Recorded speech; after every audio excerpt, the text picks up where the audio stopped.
Hello.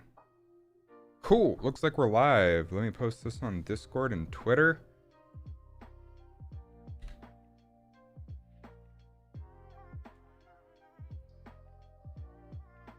And then we're going to get to it.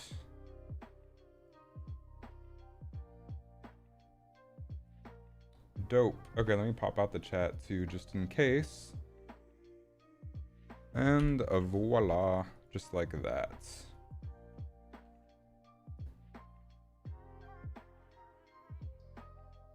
We should be good.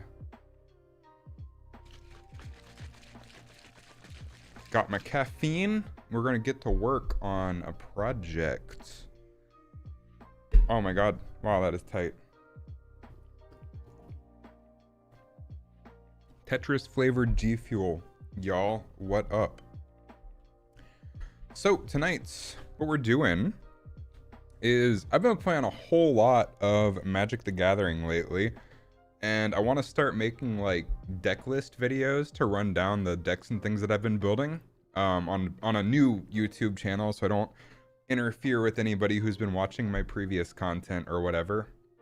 But what's up, dude? How's it going?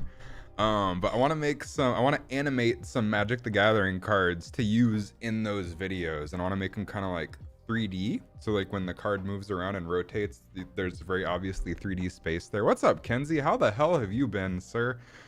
So the card we're animating tonight, let me show y'all, or working on animating. I happened to choose a really difficult one for the first one ever. So we're animating Gin Arcanum Weaver, and what I've done so far up until now, find my videos really interesting. Thank you, I appreciate that. Greetings from the US, right back at you. Also, I made a new overlay for these like making things streams. We got like chrisfolia.exe and stuff. Can you swear here? I don't give a shit, dude. Do what you want. Follow your heart. So we're gonna be animating this, and what I've done so far is I've taken it and I've sort of like painted out all of the individual pieces. So we have the background, we have the cape, both sides of the cape, we have his hair, we have that part of his arm, that part of his arm, we have his torso, we have his hands, we have his fingers, we have his other hand, we have his other fingers, just so we can take all of these parts and individually animate them. That's the goal here. And so far what I have, and the reason that, by the way, I didn't make the torso super detailed is because like it's covered in the final product. It's going to be completely covered by these light streams. Why'd I decide to call the Discord channel as Oracle's Ocean? Because my main YouTube channel, when I started streaming, was Oracle Fish. Because Oracle Fish is an anagram for Chris Folia. So my other channel, Oracle Fish, youtube.com/oraclefish, which is pretty dead now, I guess. I don't know. I just upload my monthly second a day videos there. But yeah, so that's why anyway, because my original channel was Oracle Fish, and I started streaming Fortnite and just streaming Fortnite. Then I moved on to making stream advice videos, which I'm gonna get back to once I finish my VR game.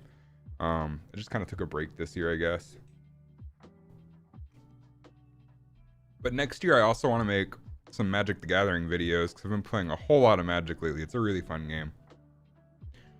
Specifically Commander, because I have the physical cards.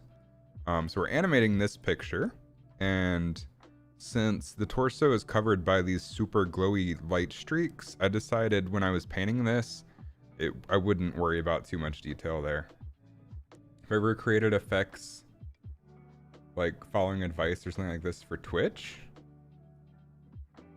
like following advice or something like this for Twitch, I used to make my own like my follow animations and stuff for Twitch. I can show you what my follow animation looks like. Although the text for this channel, if I run a test, is a little bit big for my follow alert, which I need to address. But it looks like that kind of thing I make. This current overlay setup is only 3 scenes. It's really bare bones. I'll add to it as I go. I just felt like streaming tonight. What's up, Pika Snap? How's it going? So anyway, progress that I've made so far on this is we've got this sort of cool light streak animating down. We got the cape sort of basically waving. And that's where we're starting tonight. All of the really brunt force of the hard work of painting out the individual pieces is done, and what that allows us to do is I've rigged it so that we can move the arms around and stuff. This is pretty cool if I can find the null. So if I move this around, the arm moves, which gives us a whole lot of freedom here. We just want like subtle motions because this is gonna be in a playing card on screen, creating advice effects with the Christmas theme. What do you mean advice effects? I'm confused. You got YouTube Premium? You're in college to be a Disney animator. Where are you going to college for that, out of curiosity? I know the big schools are like CalArts, then there's Ringling. I went to SCAD personally for visual effects. And I realize this looks pretty bare bones now, and we'll probably run an actual cloth sim for the cape later. But right now, I want to focus on making these light streaks, and I think that's going to be the really hard part. UCF, University of Central Florida, I would guess, if I had to guess. Any idea, will I make any FIFA animations? Probably not. The stuff that I make for the Stream Scholar channel is generally more broad than that. Making specific themed overlays, like for specific games and things, you probably want to hit someone up on Fiverr. Can't save your money, but fear not, you're still sad when you spend money. Dude, talking about not being able to save money. God, I've dumped so much money into Magic. What's up, Cash? How's it going? How's life been? It's been a minute. You mean like effects when new people follow your channel on Twitch? Oh, oh, like a Christmas theme for those. Not this year. This year I'm kind of on a break from that channel. Maybe next year. That's a really good idea though. Only ever made animated emotes for Discord. You're starting out small. Well, that's where everyone starts. I've been using After Effects since... Let's see if I can find the specific version. I think it was 6.5. It was before they overhauled the interface in 7. Yeah, so After Effects used to look like this. Way back in the day. Where like all of like your composition and your layers and stuff and your timeline were all in completely separate windows. That's when I started using After Effects. Boy oh boy, the interface has gotten so much better. I really appreciate that. I don't know how to pronounce your name. Is it Giulio? God, I'm so bad. You're on Procreate. That's fair. Life's been great. You hit 1K on YouTube on the 8th and now you're just chilling. That's awesome, dude. Congrats. Let's get some claps in the chat. And I'm also going to get to work on this because I've made no progress so far. So for these strands, what I did for this one, I want it to look kind of painterly like the original one. But I need like multiple strokes going around it. But that's really inefficient. So what I did to accomplish this, and I'll still tweak it later, is I'm using Trapcode 3D Stroke, which is a pretty cool plugin. And I'm doing multiple instances of it and then turbulent displacing the different instances. So there's like a little bit of offset there. I can like change the evolution of that and we get some nice offset for that. It's pretty dope. I use a whole lot of third-party plugins in After Effects. After Effects is a really cool tool, but it doesn't do some things great. I'm your dad. Am I a programmer? I know like a little bit. Like I can find my way around in C++ or JavaScript, but I'm not like an expert by any means.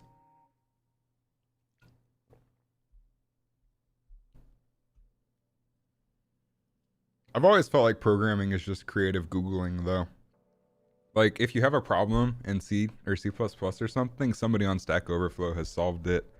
So anyway, I'm not gonna make any progress unless I actually like force myself to. So let's work on some swirly circles for the center that we can make sort of like rotate and distort. And we want all of this to be on 3D layers as well. So like we'll have a background plane, we'll have the character, we'll have this orb in the center, will be a little bit displaced in the front, And then we'll have these strokes right here that'll be even further in the front. So let's focus on the orb right now, because that's like the center important piece. And then we'll also make his eyes, I think, glow in and out. Studying Java and C++ at university, you're basically crying? Yeah, I don't know how to do any, like, I can do like basic JavaScript, you know? Like I can download a library, and I know how to do like functions and stuff, but I don't know how to do anything like server side, if that makes sense. I never ever learned how to do like server side stuff where people make accounts.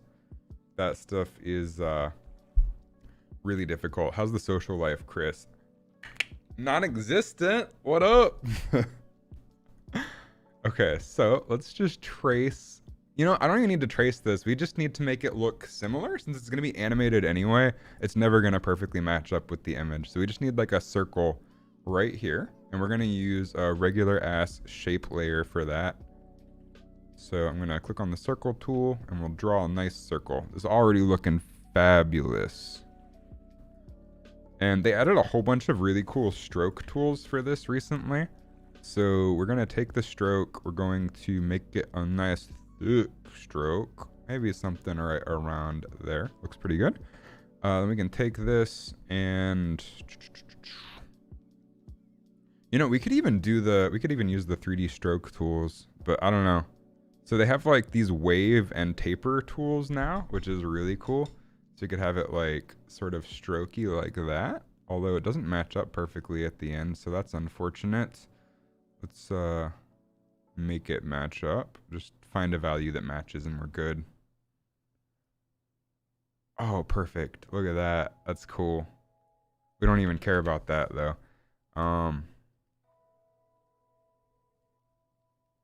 We want it to be like, we don't want it to be like super bumpy. So I'm just gonna sort of take this and try to find a good, yeah, somewhere around there is pretty good. The thing at first you have to write like hello world, and then the next lesson the professor decided to make you build the barycenter of a triangle. I don't even know what that is. I went to art school. I didn't go to math school. Jeez. Okay, since this is solid white, now we can take this and we'll say like orb piece underscore 001. I never ever name things, but you really should for organization's sake. We can make this 3D. We're gonna want to offset the center of it so it's actually centered. Although I should probably do that in the circle.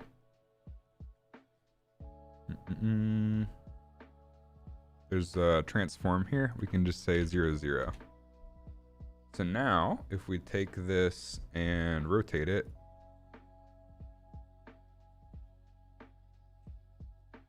I never used the 3D tools in After Effects, so bear with me while I sort of figure this out.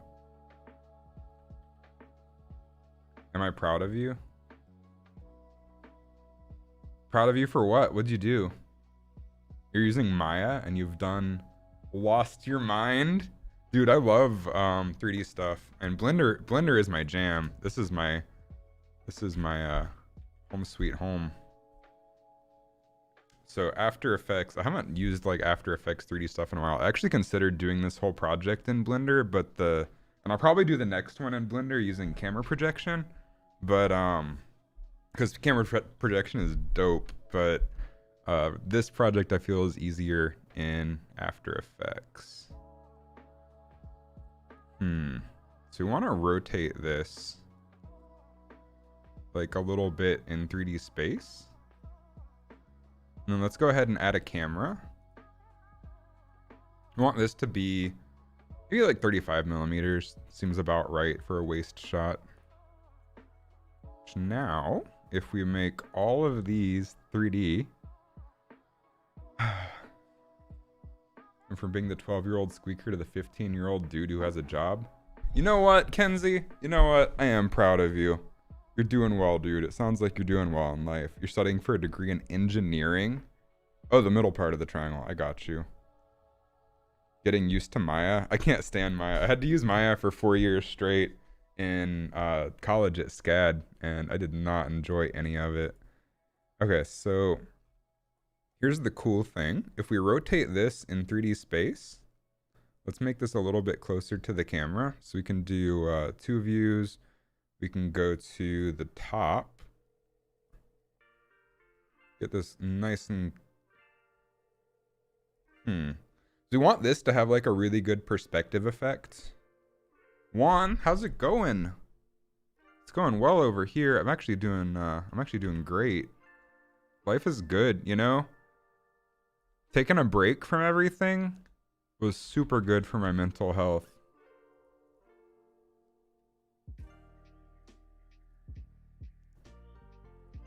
Let's see. Let's make this a little bit smaller now. But now it's closer to the camera, so it'll get a more dramatic perspective effect when we rotate it. Colleges love it. Well, Maya is the industry standard, so it makes sense that they would want you to learn Maya instead of something like Blender. I just personally don't like Maya. And my full-time job is Blender currently, but I kind of created that position at the company I'm at. I am the animation department where I work. Okay. So we can manipulate the rotation value. Ah, oh, you gotta be flipping kidding me. When I moved the layer, it didn't move the layer, it moved the 3D shape. That's so obnoxious. There we go.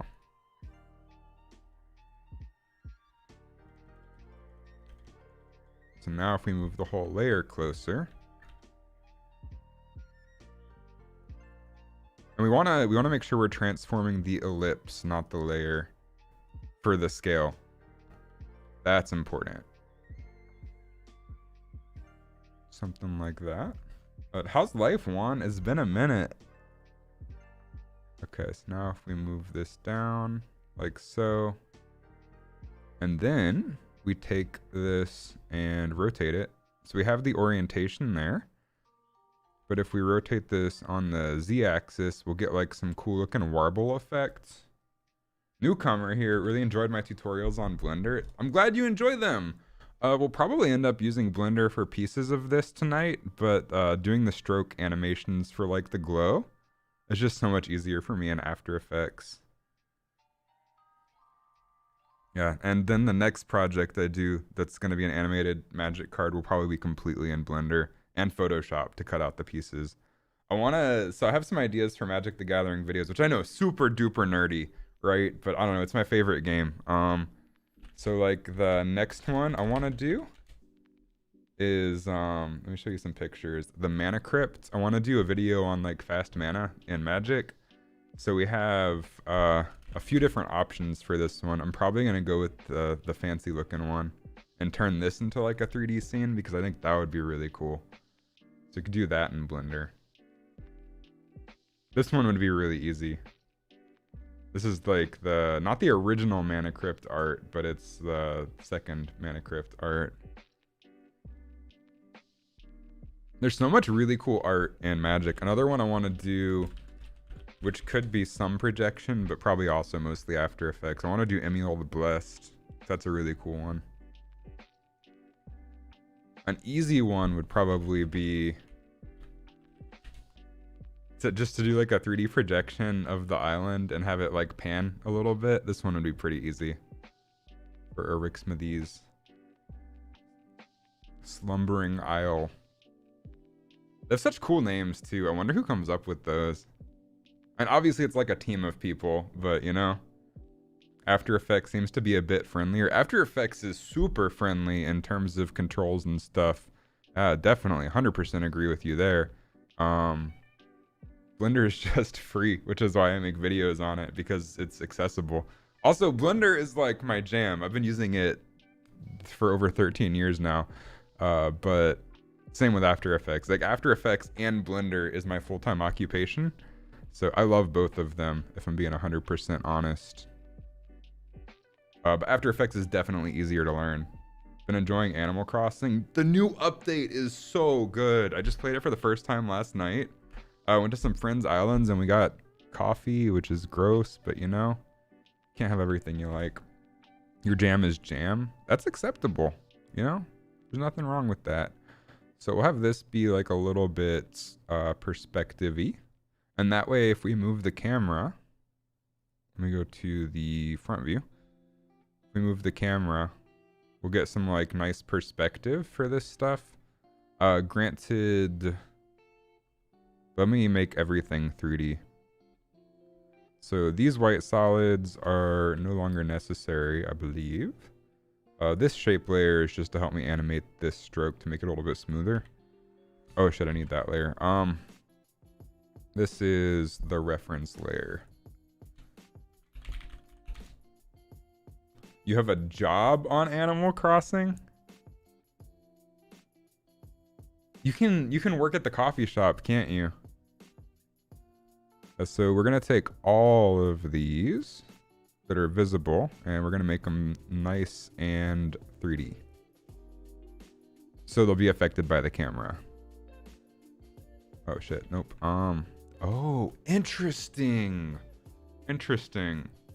The 3D stroke tool is apparently affected by the camera. Interesting. Did not know that. I've never used the 3D stroke plugin before. I just thought it looked cool. Anyway, let's finish giving him all of his features.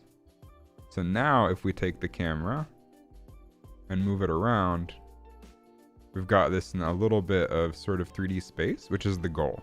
So what we're going to end up doing is we're going to take the background layer. We'll title this background. We're going to scale it up just a little bit. So when we move the camera around, it won't move off screen. That's just like a simple gradient, so it doesn't really matter. So anyway, let's take this. Interesting. Okay. Ooh, I'm curious. I am... Like, the plugin is called 3D Stroke. The reason I used it is because I thought I was going to be able to rotate it in 3D space, but then that didn't end up being the case. Usually, I only own the Trapcode suite because I wanted Trapcode Particular. So let's do some testing with this 3D Stroke. So we'll take that. We will draw a nice circular mask like so. We'll say effects, Trapcode, 3D Stroke. That'll give us the stroke, but let's see if rotating it does anything. No, it still looks flat. I was hoping it would give us like a tube rather than being flat when we rotated it. Transform. Ooh. Oh, hello. Oh, that is so good. Oh, that gives us perfect 3D perspective. Yes, yes, yes, yes, please. Okay, we good. We Gucci. This is dope. Can we like distort it though?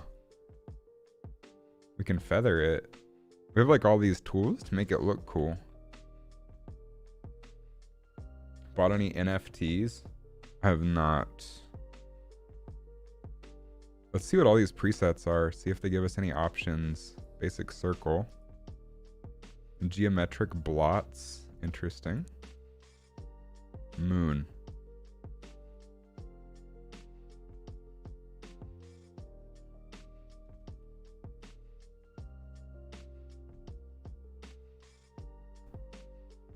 Huh. So we can just use their basic circle, I think. Concentric circles. That's pretty cool. Kidney? Who wants to make a kidney? Squiggle. So what I'm wondering is if there's a feature to... I think we can. Check this out. So we'll do a basic circle. It looks like we can do thickness over path. We can just sort of like wiggle this. And then they always have like this smooth out feature on Trapcode things that works really well. You just keep clicking it and it gives you smoother results. That's really cool. So we can up the thickness, make it a thick circle. Make it like 15. And then we can mess with the squiggliness. Should stream Fortnite if there's an end of season event, because there's a possibility we might go straight to chapter 3. What do you think the odds of that are, out of curiosity? Maybe asleep, gotta be up for 6 again. Is that when you work at 6 in the morning? Because I feel that. I wake up at 6:50. Okay. Well, let's do some Bezier curves here. We want the beginning and the end of the curve to match for sure. And other than that, we just kind of want some like nice squiggles. And I think we can go ahead and get rid of that orb piece and use the 3D stroke because this is pretty sick. I dig it. We can move this closer to the camera. I think we're going to want to continually test with the camera. Get up at 6 a.m. to work by 7. Eek. That's about the same for me, except not your time. It's my time. The only real time zone.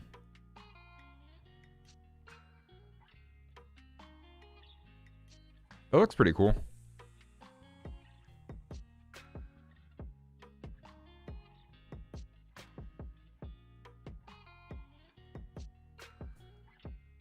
So this allows you to sort of draw the stroke out.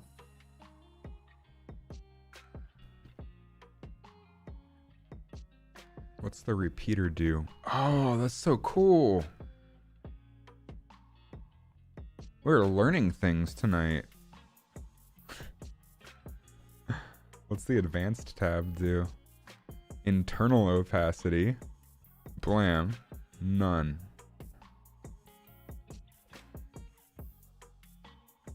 That's how many steps you get.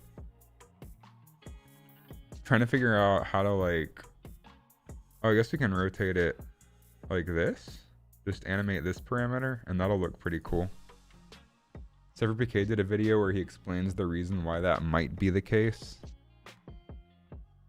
You'd think they would go like 10 seasons and then into chapter 3 again, though. Honestly, that's how I feel. I haven't even like when does this season end? It ends in December, right? Because I haven't even done most of my challenges yet. I haven't unlocked everything. I've been a bad Fortnite player. Okay, so let's go to the top view in this window. My bad.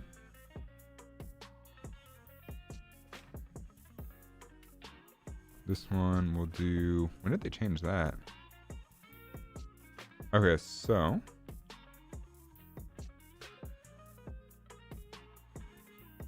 This should show up in the top camera view, I feel. Why is it not? That's the question.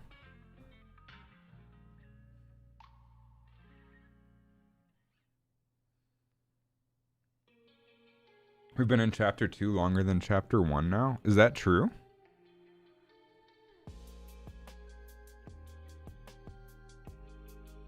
Anyway, we can move this forward some.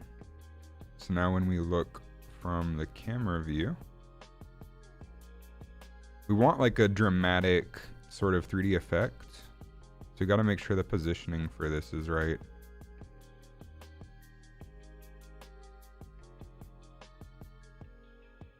Oh, wait. I'm not moving the camera. I'm moving the stroke. That looks pretty decent. It's pretty dramatic. Okay. So now let's work on the size of this. What's the bend do? Whoa! I can make like sort of a wobbly saucer. What's the animation for? I want to start making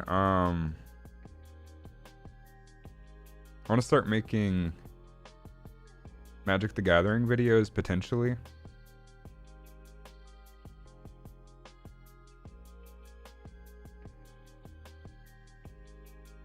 So I'm animating a Magic the Gathering card for a potential video. The thing we're animating is this card. It's Gin Arcanum Weaver. So at the end of the day, I want sort of like a 3D animated scene in the card frame rather than just like the static image, because I think it'll look really cool. This is an experiment for me to see if I can even do it. And boy, oh boy, I chose a really difficult one to break up and try to animate. I've had to paint out like all of the squiggly strokes and stuff so I can add them back in animated later.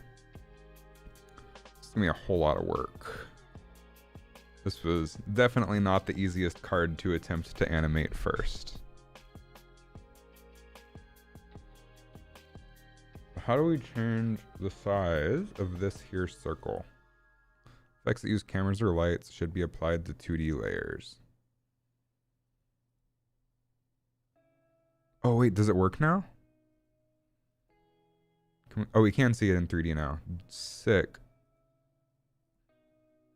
So you can see where it is relative to our other layers, which is important. So you can go to top, and yeah, this seems about right. You just need to make it smaller now. So we got the thickness about right. 15 seemed good. Where's like the size of the circle, the color ramp? We can make it colored. That's pretty cool. I'm learning right here with you all. That's like most projects though, even as a professional in the real world when you're working on things, there's always new stuff to learn. It's just all about the attitude.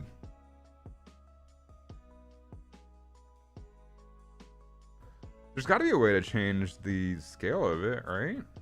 It seems like a really stupid tool if you can't.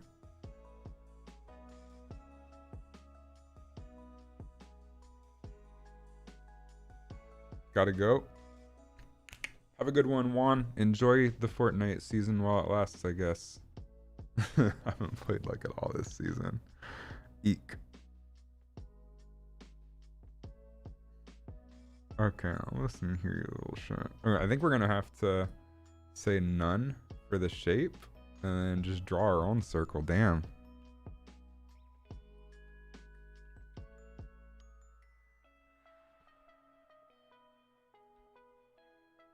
So we'll make our own.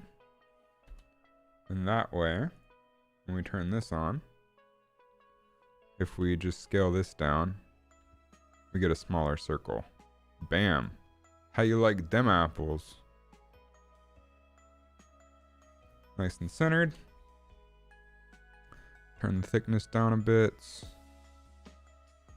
Oh, this way we can also, I don't know, we want this to be like centered, I think. Yeah, we want it centered for sure. Let's turn on our rulers.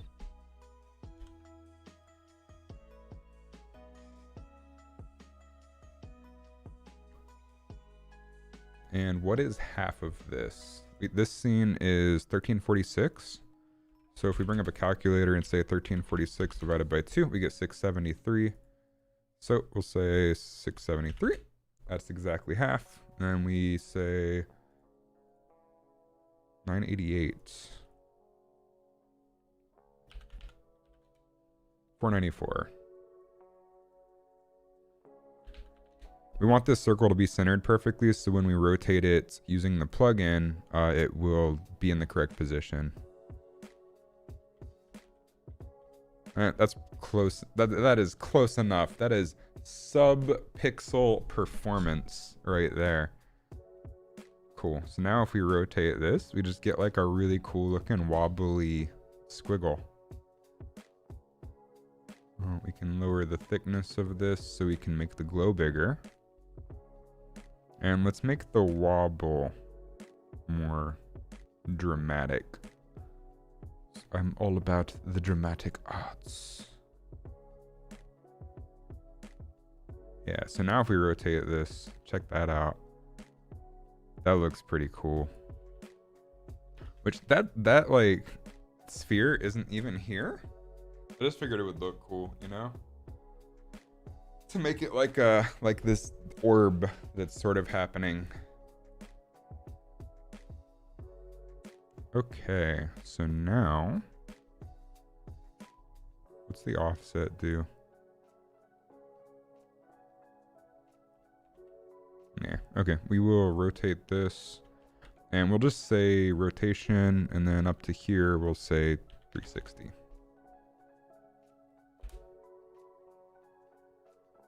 And that's looking pretty cool. So now we can take this and move the translation down. Sleepy. That's okay, Kenzie.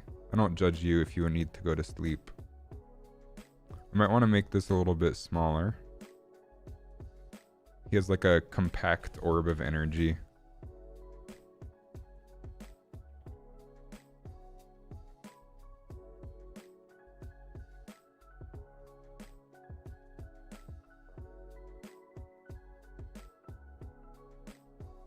Cool.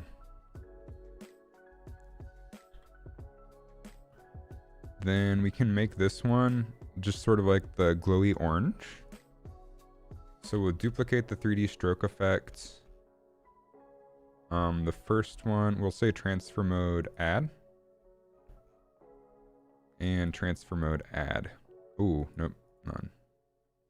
And we'll set the actual transfer mode to add. And this one, we're going to up the thickness and up the feathering just a bit. And then we can change the opacity and color of it. So we'll say over path, we're gonna give it a color ramp, and we'll just make like some oranginess. So like an orange will translate into yellow, and then we'll translate back over to orange, which we need to copy the exact value so that it loops. Bam. Just like that, we have a glowy After Effects has crashed. Sure, why not? Eek. That's disappointing. Good job, Adobe. It's not an After Effects project unless it crashes 2 or 3 times, you know? Okay, it saved our thing though. That's cool. Good enough.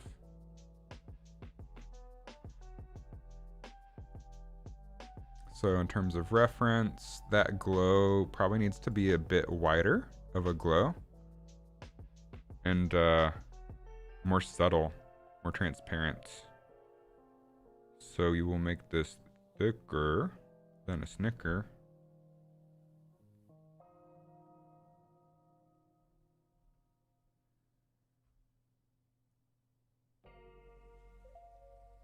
Change the steps down to maybe 50. Up the feather to like 90. This is all just guesswork, you know? We might not even... Here, you know what? Say screw it.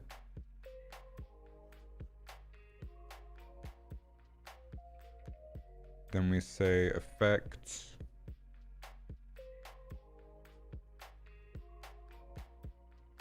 Plug in everything. Oh, After Effects updated, didn't it? You gotta be kidding me. Whenever After Effects updates, it doesn't always transfer the plugins over. I have a really cool glow plugin. We're gonna install it real quick.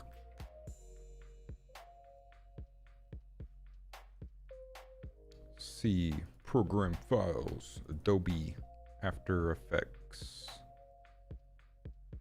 When was this updated? On the 9th. Oh, this is, geez, this was updated like... Alright, we need deep glow, neat video, generate vectors. Go ahead and just copy all this shit. Why the hell not?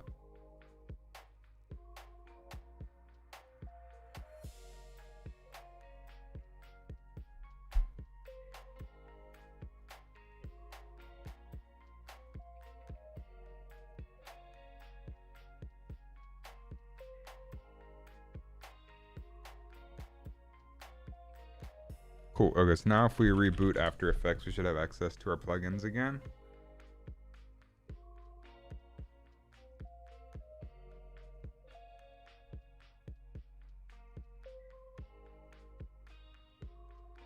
Cool. So now, if we do Effect, plug in everything, Deep Glow, allow access. We have this really cool tool for making really really cool looking glows. We can mess with the radius here. We can mess with the color. I want this to add. exposure we can turn way the hell down. I want this to be nice and orange.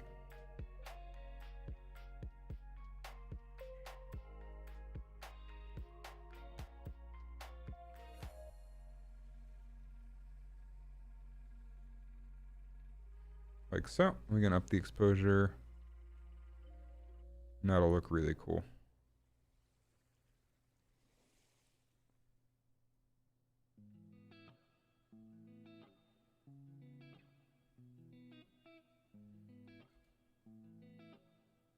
Wait for this to sort of render out and see what it's looking like.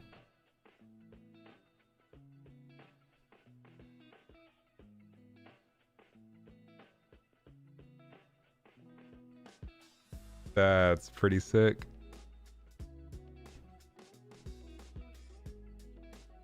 Good progress. Let's look at our reference again. It's not perfect. It's not even close to perfect. Notice how all of these are swirling sort of facing the camera. I think what we can do here is actually rotate it less.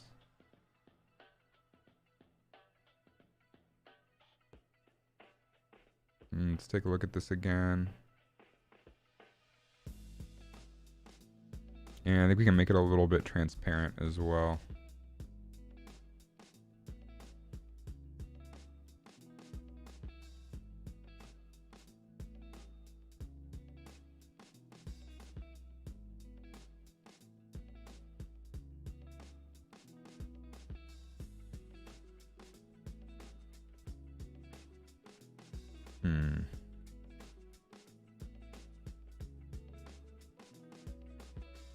Just to try to match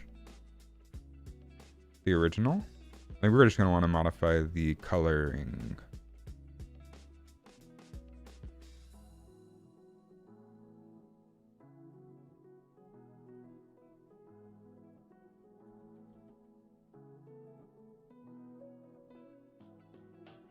Frame 40 is where it's going to most match because of how I looped the animation of this curved stroke right here. So it looks like we want this to move down some.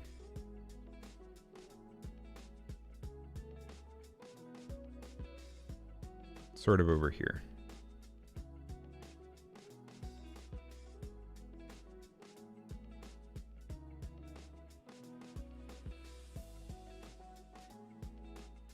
We can probably move this in closer in 3D space.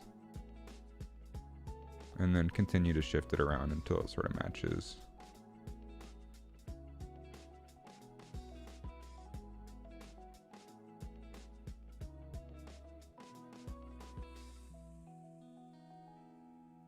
So now if we take our camera and do like sort of a pan in,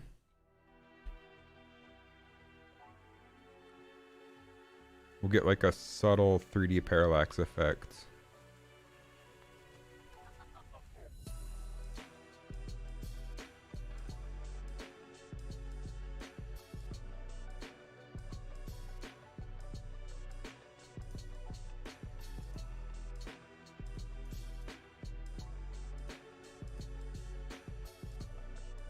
Really subtle right now. I think we can move the sphere up forward.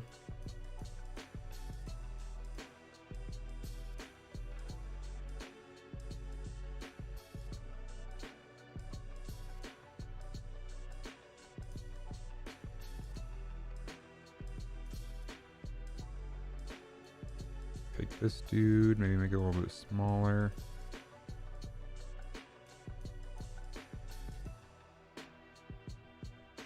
And once we have the setup for one of these, making multiple of these spheres should be pretty easy. But based on this, I think we want it to rotate the opposite direction, actually. So we just have to flip-flop the keyframes around. So now it's all swirling, matching up with that little piece.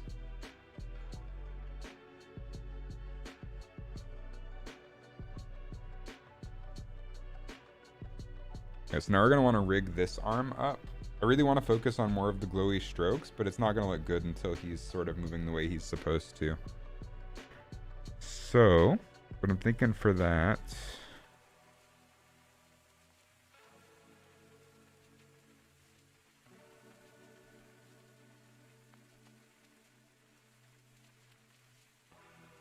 I think we're gonna do another puppet modifier thing for this arm. Because it looks really nice having the one control point and being able to just move it, and you get like this really nice deformation, and the forearm doesn't really change, so you get sort of the illusion of it being 3D, which is pretty cool. Also, I have to pee. I'll be right back. Damn it, the chat's not working. Wow, the chat hasn't been working all night. Ah, wow, I was not paying attention. I'll just turn it off. Or, let's see. Chat widget. Let's see if I can get the right URL for this. All widgets, chat box, copy, properties. Should be the same. Oh, it's not the same. Not at all. Whoops.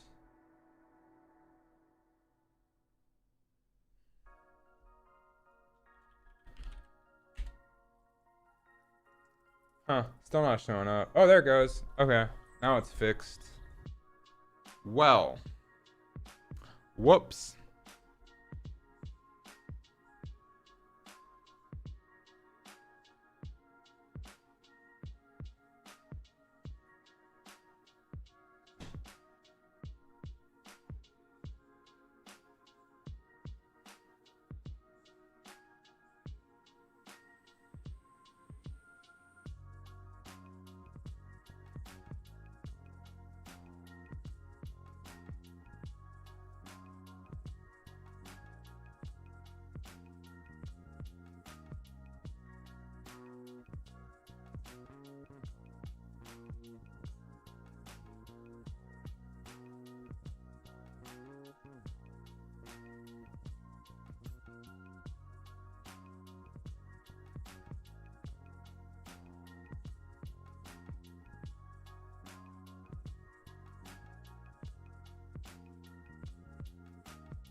So the chat box wasn't, I had the wrong URL link for the chat box widget.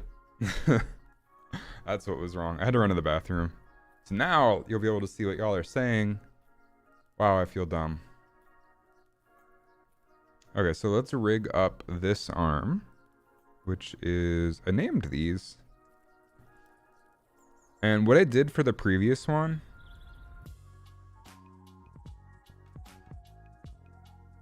move this one above. What I did for the previous one was I pre-composed it. So I could do the puppet tool.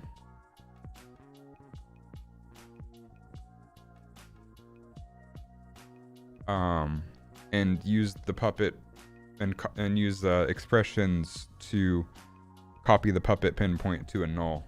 If I do it just local to the object, then it's not going to match the world coordinates of a null, and I don't feel like doing math to convert that. I don't actually know how to convert that using expressions, so it's easier just to pre-compose it.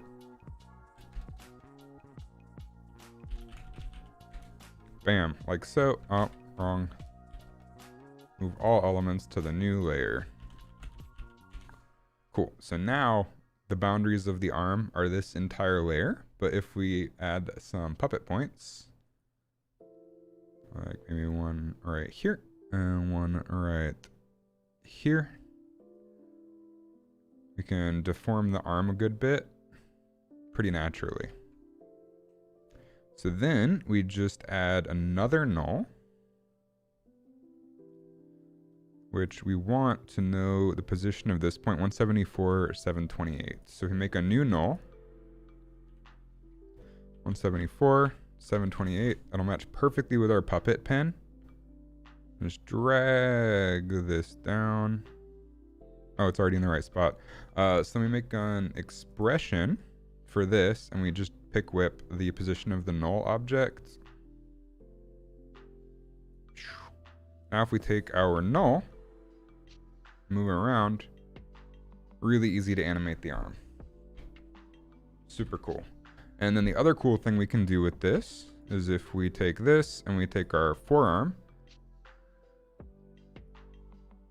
which let me also make this 3D and make the nulls 3D as well. So now if we take our forearm and parent it to the null, we get like a nice looking arm movement. Look at that. And you can't go too far or else it looks all busted, but we can get some nice subtle motion in here and it'll look really cool. So we just take the fingies. I called it fingies. I didn't even call it fingers. Y'all can't see the layer name. Let's see if I can get that on the screen because that's pretty funny.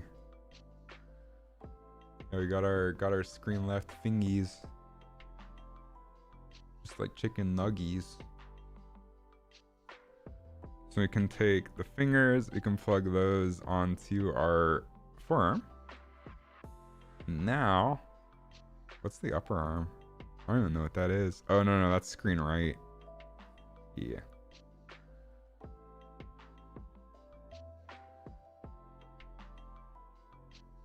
So now if we take the null and move it around, this will look pretty solid. Look at that.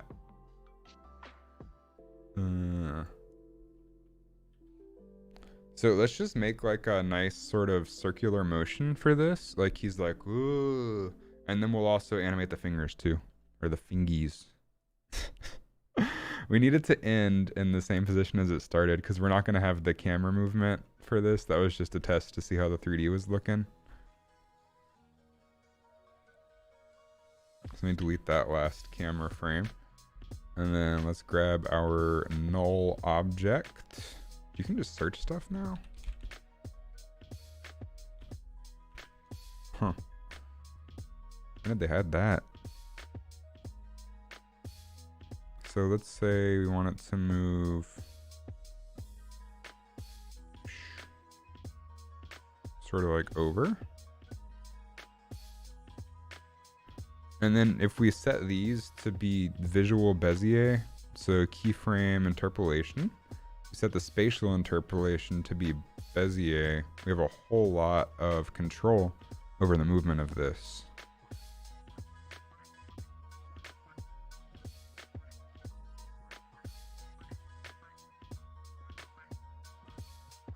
So we just zoom in here. We can space this out a bit more. Yeah, so something like that. Take this keyframe. Now that this is Bezier interpolation, we can control the motion with curves on screen rather than having to try to animate it. Just make this a nice circular motion and we'll be good to go. Granted, it's going to be really hard to grab the Bezier handles if they are behind this stupid goddamn widget. That's frustrating. There we go. That's what we're looking for. Yeah, so we just want to make like a nice smooth circular motion. And we want the keyframes to be fairly evenly distributed. But now, we got him sort of like moving his arm in a circle like a magic man. Look at that. Might even be a little bit drastic. It's probably honestly a little bit dramatic for what we want.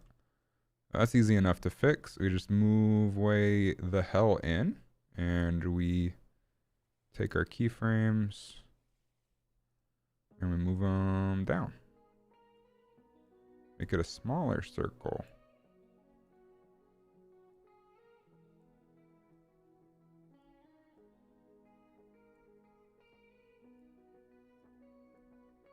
Because magic requires finesse. You don't want to just be moving your hand around in a big ass circle. You could cause the universe to collapse, my dude. Something like that might be good. Still pretty drastic, but a lot less drastic. That looks pretty cool. Now we can just wiggle the fingies. And they're gonna look pretty dope.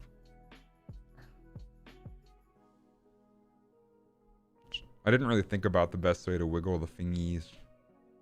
Probably puppet tool. We'll just have to do it the painful way without nulls.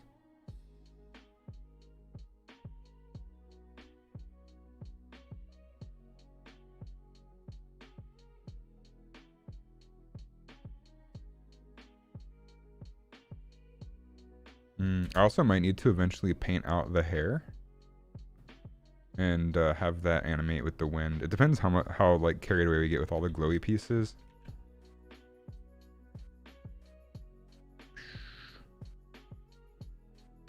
I think we can move this hand up and down a little bit more dramatically. Something like that.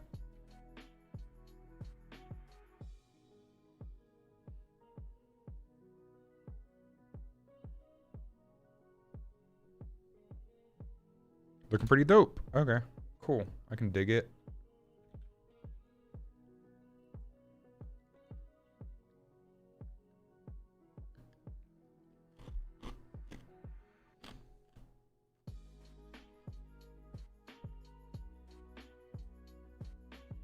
Yee boy.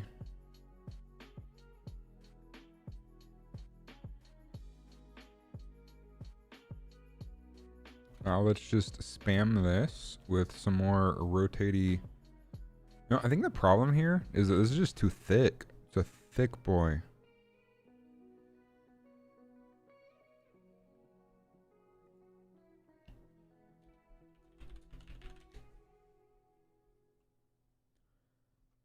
So let's lower the thickness on this. More finessed, you know? So then we'll do effect. Yeah, we can do effect Turbulent Displace. We just want to do this a tiny little bit, maybe like 10. Then we duplicate the 3D stroke, put that on top of it.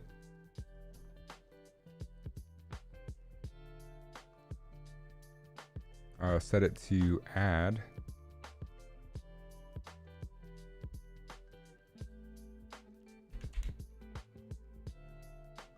Set the thickness way up. Not way up, just a little bit up. And then change the opacity to like 50 or like 20.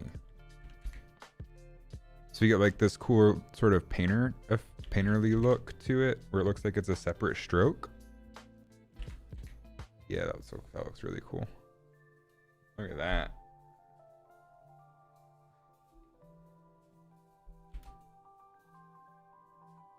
Now it's sort of starting to match. I'm gonna set the thickness up even a little bit more, maybe like 15. Those extra strokes make it look like it's kind of painted in Photoshop, like the original, like the stroke overlay like that.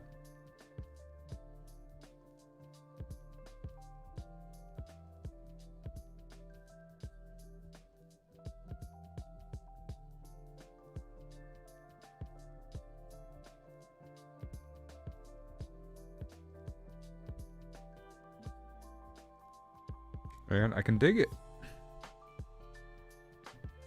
Our colors are pretty decent too. Okay, so now let's take this and we'll just offset. So for this, if we modify one of these, we want to modify both of them. So we want to match the reference in terms of positioning here. Which means we need to move this up and over.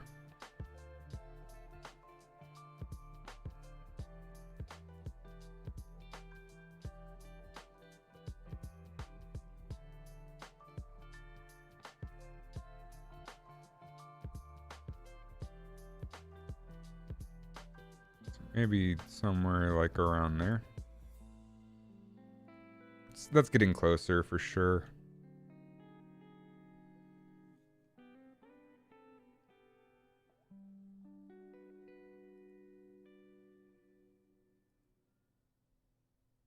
So then we can just link the positions of these.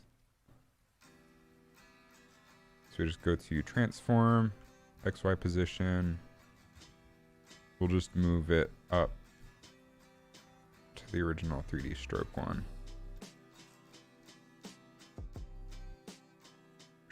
Which is way the hell up here. Yeah. No. Damn it. This is so frustrating. Okay. I wonder if we can just pick whip like this. can. Boom. Okay, cool. So now no matter where we move the original one, the secondary one will move with it. Expressions are neat.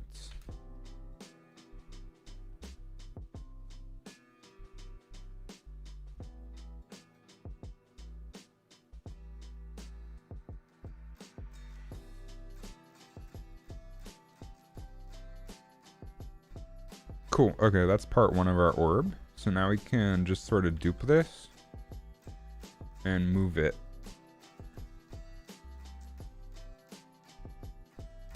And make it a little bit bigger.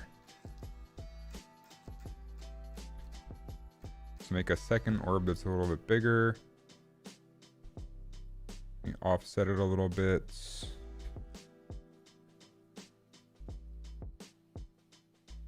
Oh, we also want to copy the Z position.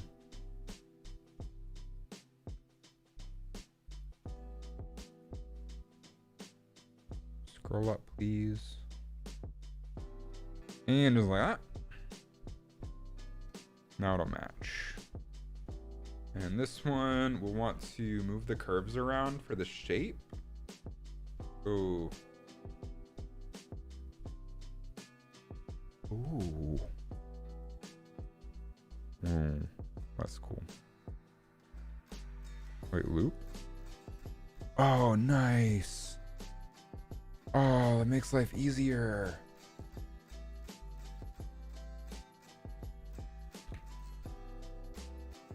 Yeah, so now we can make this, rather than animating the rotation, we can make it an oval, which is more true to the original shape. And we can just offset the transform. Oh, this is sick. Oh, yeah. Let's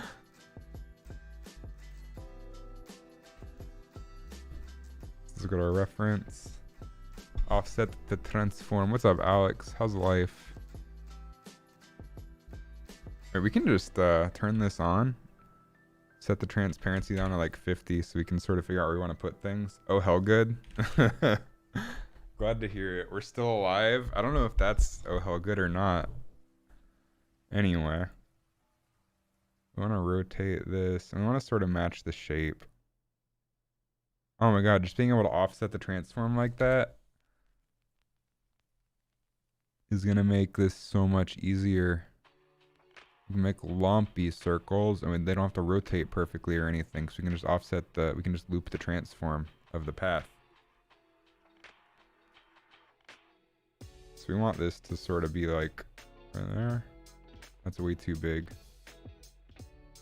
Here, let's turn off the previous one.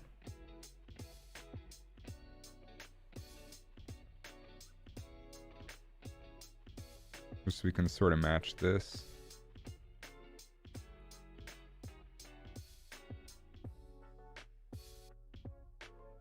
Man, did you decide to move to New Zealand and work for Whaddup? Didn't they just get sold to Unity or something?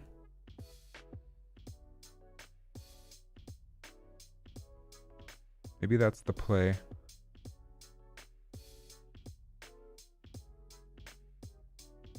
You would work for them. Oh, it'd be like remote. I see. That makes more sense, honestly.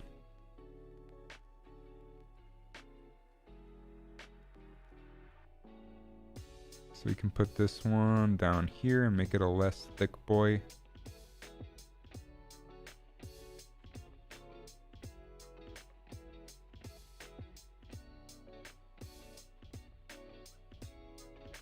Oh, that's looking cool.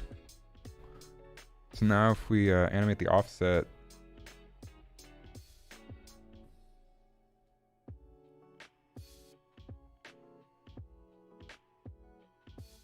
I don't know how much is full rotation though.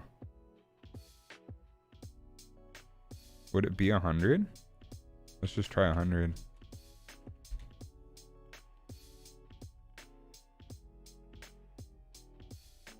Oh, I just kind of realized something stupid. Whoops.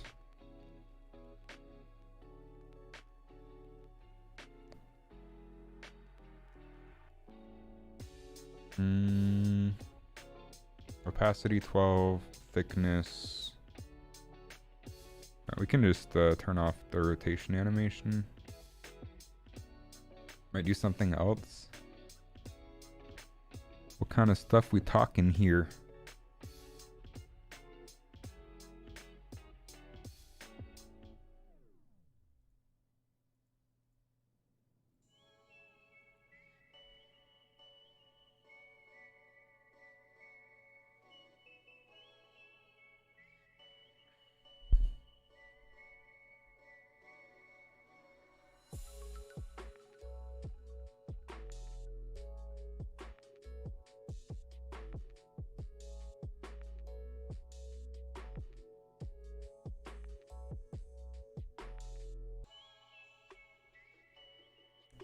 This music is a vibe. Okay, so we can just duplicate this again. Move it here, set it back to add. Set the thickness to 15 and set the transparency down to 12. That's a lot easier than linking a whole bunch of shit.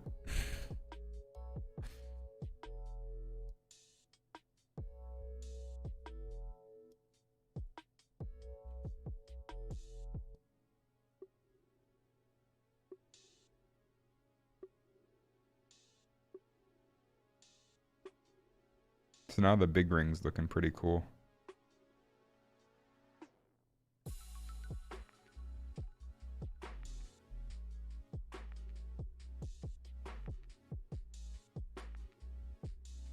But the small one's messed up.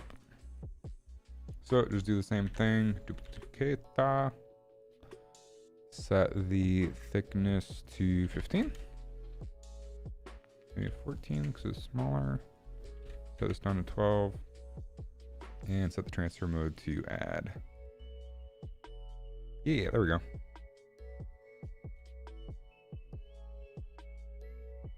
This deep glow effect is really expensive on the processor. Or maybe it's other stuff. Hell if I know, man. No, it seems to be going a lot faster without the deep glow. But it looks so nice. Yeah, deep glow looks really good.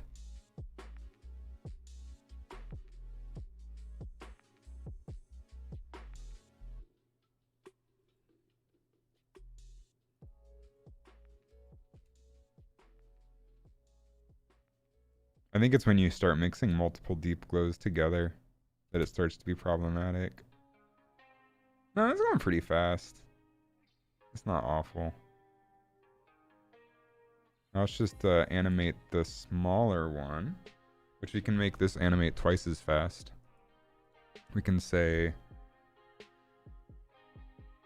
U. Offset 200. Wow. And then do the same thing here. Which this is not currently being keyframed.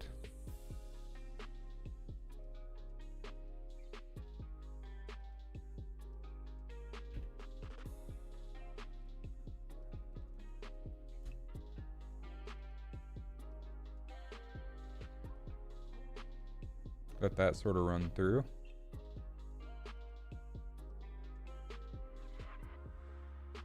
Wait, what? Does it only go to 100?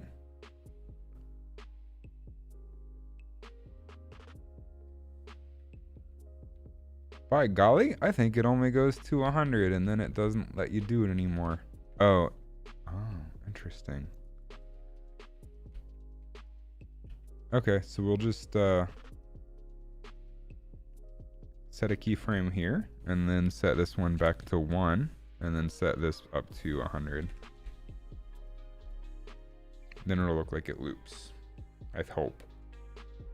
Oh, we need to do the same thing for both though.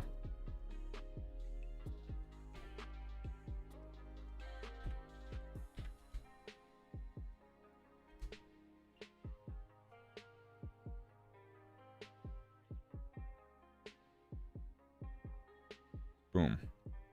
Looking pretty cool.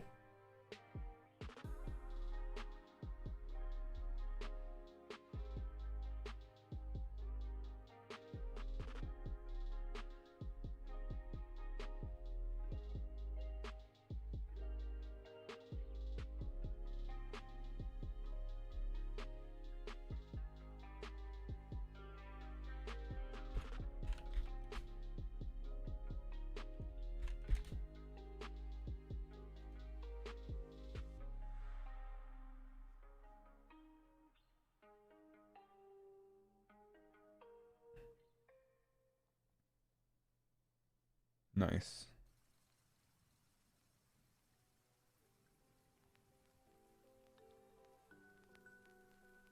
This 3D stroke plugin is a whole lot more powerful than I originally thought it was. This is really cool.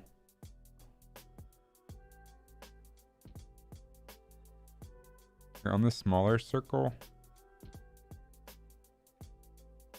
No, we can change that later. Let's just get a rough pass done first.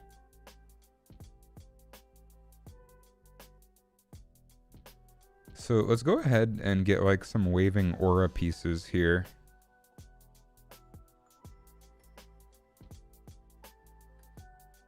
For those, we can do like a really big sort of turbulent displace, I think. And we can use another 3D stroke layer for that.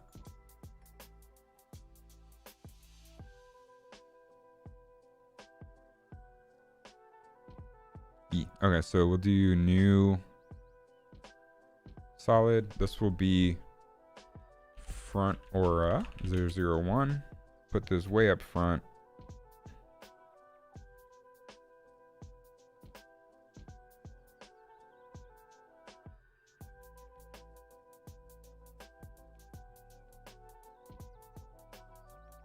We'll just sort of trace this. Tracing's not cheating if you're trying to copy something.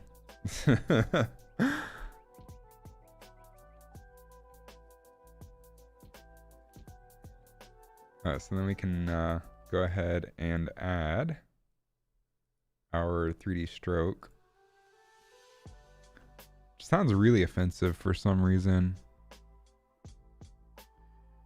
Taper, we definitely want to enable for this one. Rather than doing our own custom thickness or whatever, honestly, the tapering I think will look pretty good.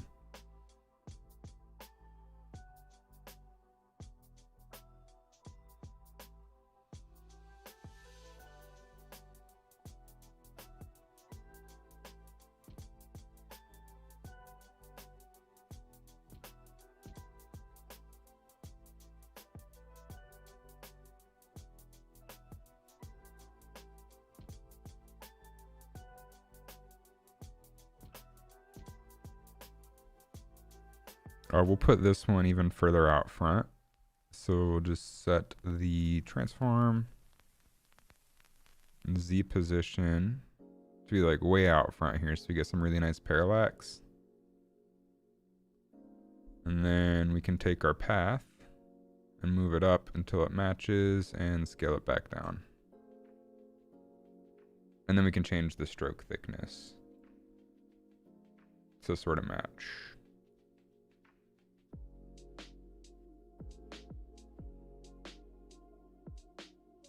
So we want this to sort of match the original. It doesn't make perfect though. It's pretty close. We're doing pretty decent. Pretty decent. So we can take the 3D stroke and we can say, bruh, you're so thick. Why are you so thick?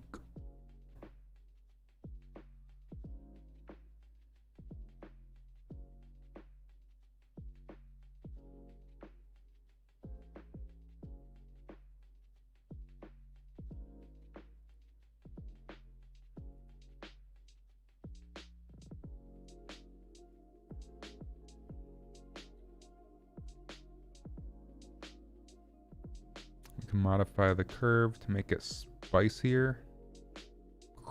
Oh, dude, that's sick. Look at that.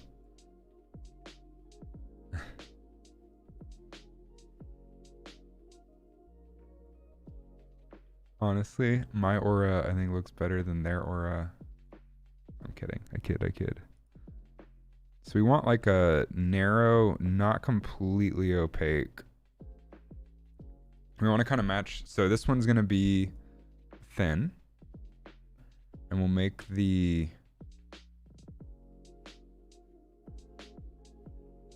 set this to like 65 and 45 respectively. There you go.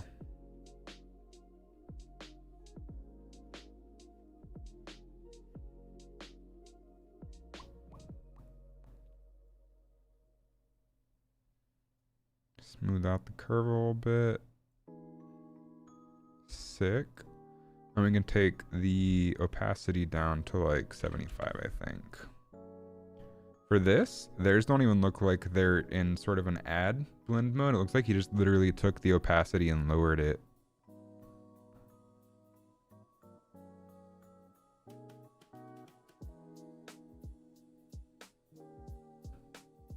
And I think we can even move this in just a wee bit. No.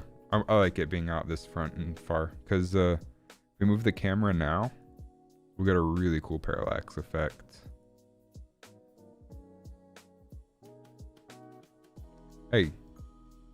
Okay, I don't like this change. It used to be that each individual window would have its own little drop downs here for what view it is. Not a fan of how this currently is set up. Anyway, we can take our camera, and if we move it around, now we get some really nice parallax. We'll also want to take the background and move it back as well. Granted, it's just a gradient, so it's not that big of a deal. But we're going to take it and just move it right on back. Scale it up. So it still matches and has a little bit of movement room with the camera, but it'll have some good parallax.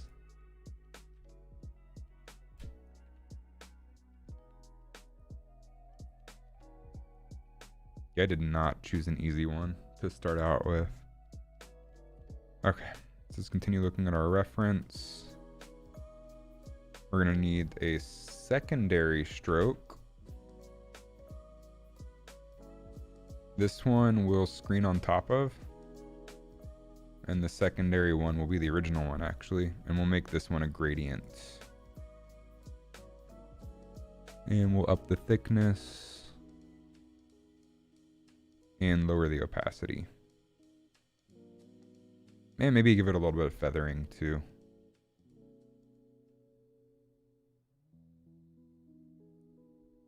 And what are the colors here? Needs to start pink, go blue, end pink.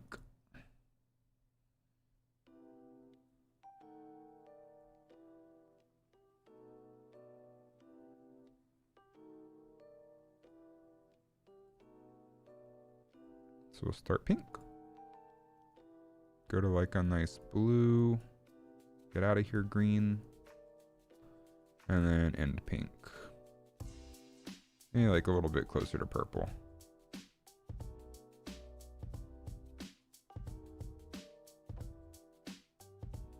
Looks pretty good. And we can warble it maybe.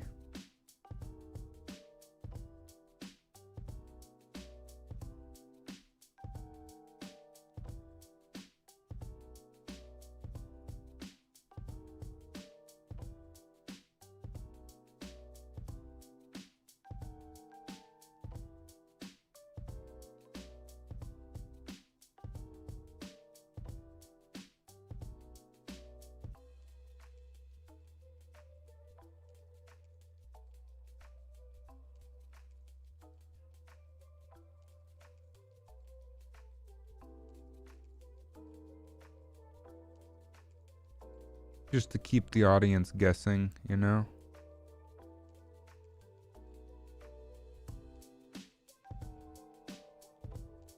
Can up the thickness on this a little bit, like so.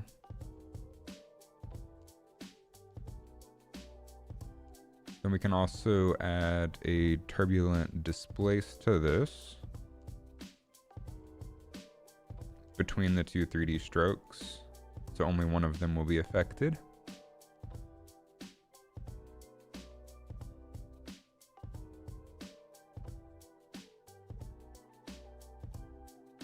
Just give it more of that painterly look. Duplicate this effect.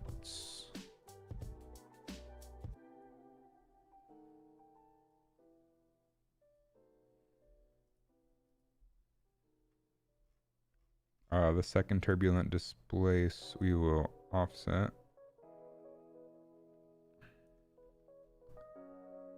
You will change the thickness curve of this one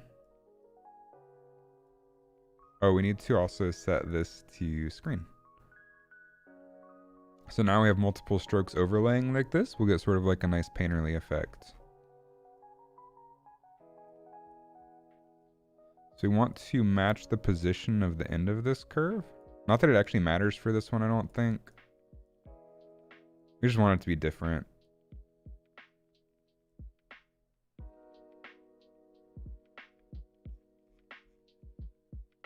Can make the main curve a little bit less transparent. I mean, like 55 to sort of match the original a bit better. Yeah, it's pretty transparent. Oh, and then this second curve, it looks like there's like a green in there as well for the thinner one.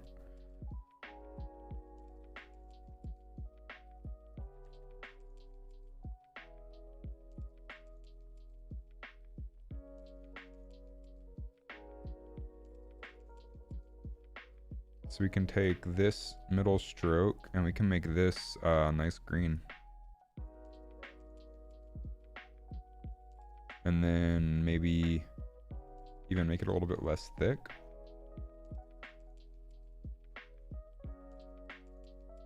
Maybe like a 9. And then offset it a little bit. Just a tiny amount though.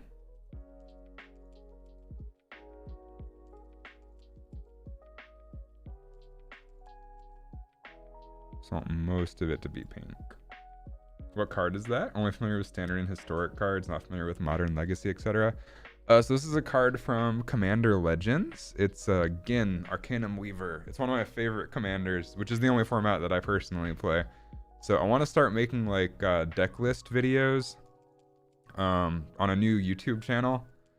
And I decided to make some cool animated cards for that. So right now I'm working on animating like the aura around him. I've got the art in here as reference, but the animation of it's looking pretty cool so far. Still a whole lot to do here. This is a very labor-intensive process, but I think it's coming along.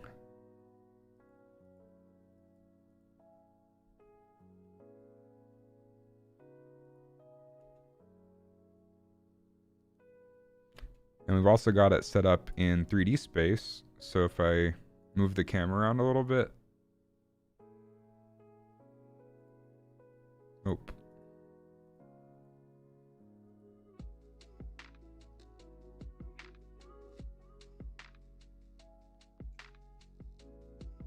Get like a little bit of parallax effect with this stuff. Wow, okay. It is not cooperating.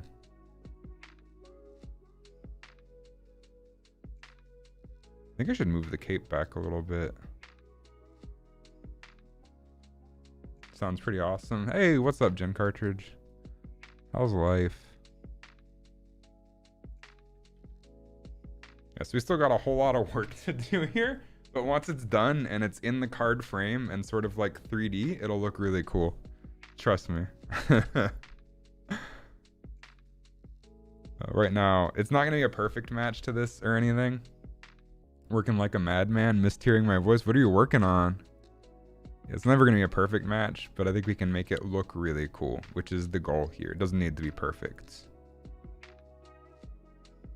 Just make something that looks dope. I'm doing really well. Kind of like taking a break from everything has been super good for my mental health. I've been just kind of working and playing Magic, which has not been great for my wallet, granted, but it's been very fun. Work in a hardware store 10 hours a day, sometimes 13. Holy shit. I wouldn't be able to focus for that long. I think I'm ADHD. I have trouble focusing on things unless it's something I'm super interested in. Glad to hear I'm doing good. I appreciate that. Again, wallet hates me right now. But are you familiar with Magic at all? Because I've been collecting some expensive stuff. Let me go grab it.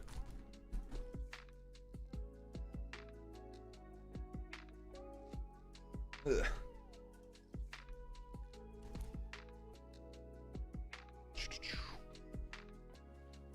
I made like a new Blender scene for my development streams. I've been collecting like the original dual lands and everything, which are super pricey.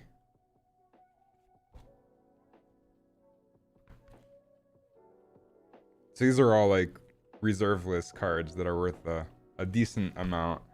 I've just been building up my collection so I can use them in decks.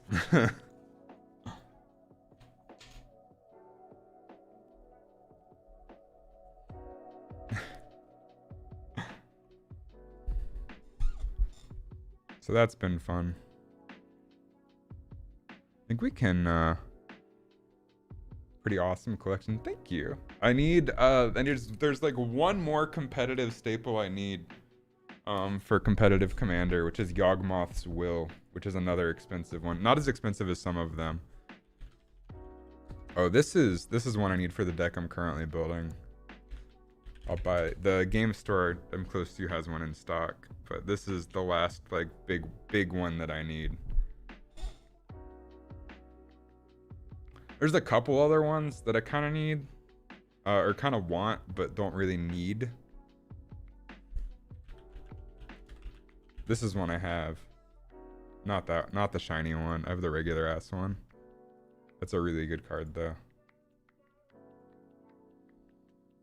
Okay, so anyway, I think we can tone the glow down a little bit, but this is all stuff we can tweak after we get the stuff done. So I go to my local game store, which is Super Games, and they host they host like different formats of Magic on different days of the week. So Fridays and Sundays are Commander League, which is the format that I play. And I just show up and there's lots of people playing Magic, make new friends, socialize. It's pretty fun. Good way to get out of the apartment and not super crowded enough to really worry about COVID. I wear a mask if it gets crowded.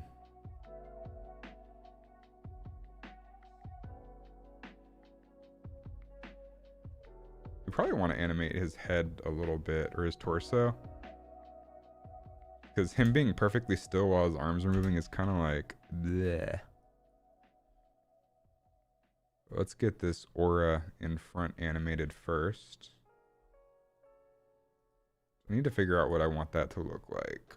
God, I'm enjoying myself. I appreciate that. Yeah, I'm just trying to have fun with life, I guess. Kind of came to the conclusion that nothing fucking matters at the end of the day, so just have a good time. As long as you don't hurt anybody else. That's an important piece.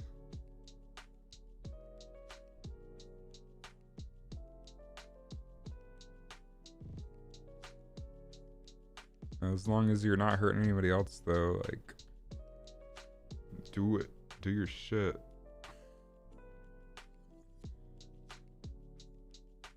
So I kind of ended up finding happiness in the pointlessness of it all. I think is a good way to look at things. Everything is, the universe is just a giant massive ball of random, and at the end of the day none of it matters.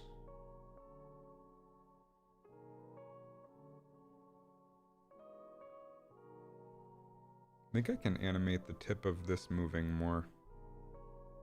But that's all tweaks. Let's just get the basic thing laid out first. So front aura 1, looking pretty snazzy, I think. Also have ADHD and Asperger's. I knew somebody in college who had Asperger's.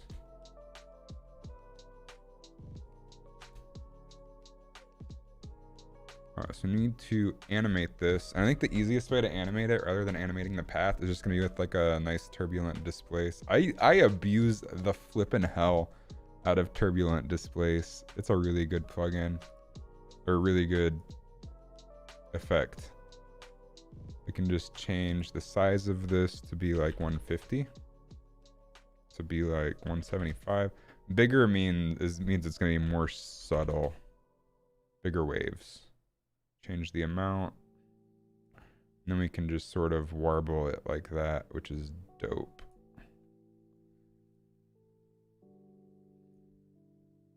Looks mind-blowing, whatever I'm working on.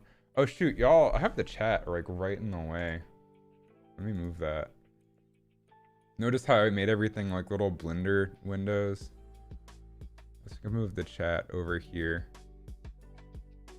Yeah, we're all gonna die. Yeah, it's like you said. It's like your wise words, Alex. We're all just gonna be tree fertilizer at the end of the day. So you can just modify. I can even turn this down some, maybe to like 15, make it even more subtle.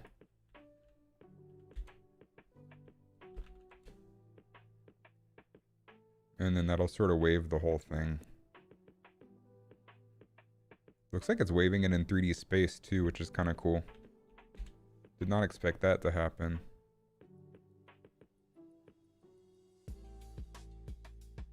Oh no, that's like a 2-camera kind of deal. Oh, you know what we can do instead? We can just animate the original stroke. And just change the path. Make sure it's the same at the end.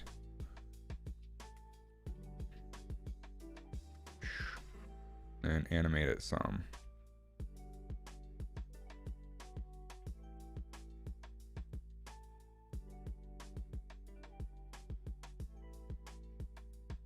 Set some easing. 0.50 is usually pretty good.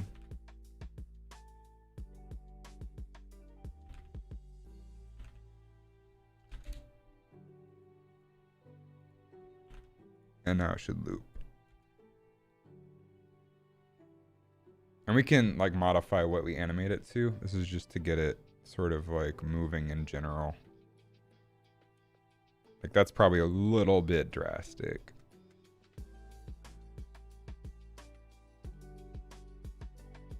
I wonder what would happen if we just like flipped it. No, that looks fucking awful. That looks like it's like, oh god, that looks horrible.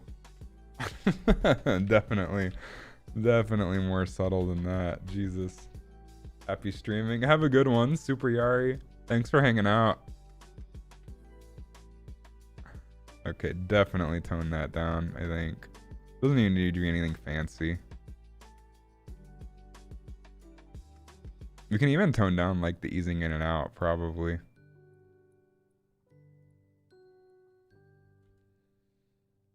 Love your vids. I appreciate that. Hopefully I'll be able to get back to work on some new stuff. I had some really good ideas that I want to accomplish.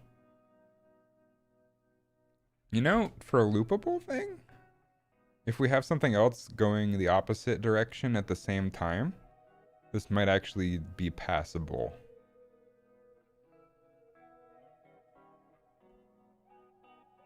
We also need to animate the fingies. I'll be right back.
Okay.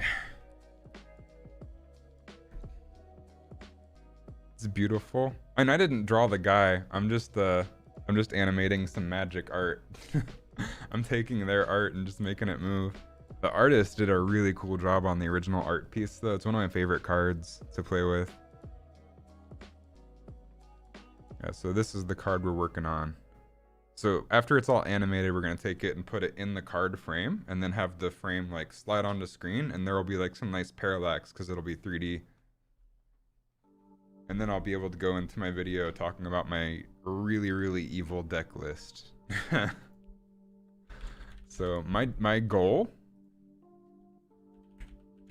is to land Humility, which is one of my favorite cards in all of Magic. It just says every single creature on the board loses all of their abilities and is a 1/1, like 1 attack, 1 defense, as long as this enchantment is on the board. It's really funny. So then my other goal with my deck is to land Divine Intervention, which says put 2 counters on it, remove a counter at the beginning of your turn, and whenever you remove the last counter, the game is over and considered a draw, which I think is really funny because it just makes everybody at the table feel really gross. And then to make it even better, I run Hex Parasite, which if I can play this on the same turn as Divine Intervention, and then just pay 2 and 2 life to remove the 2 counters from it, and be like, bam, game's over, it's a draw, everyone wins. So because I'm forcing everyone to play on the same playing field and forcing everyone to win, in big quotation marks, I call this deck the Communist Manifesto. I appreciate that, Gen Cartridge.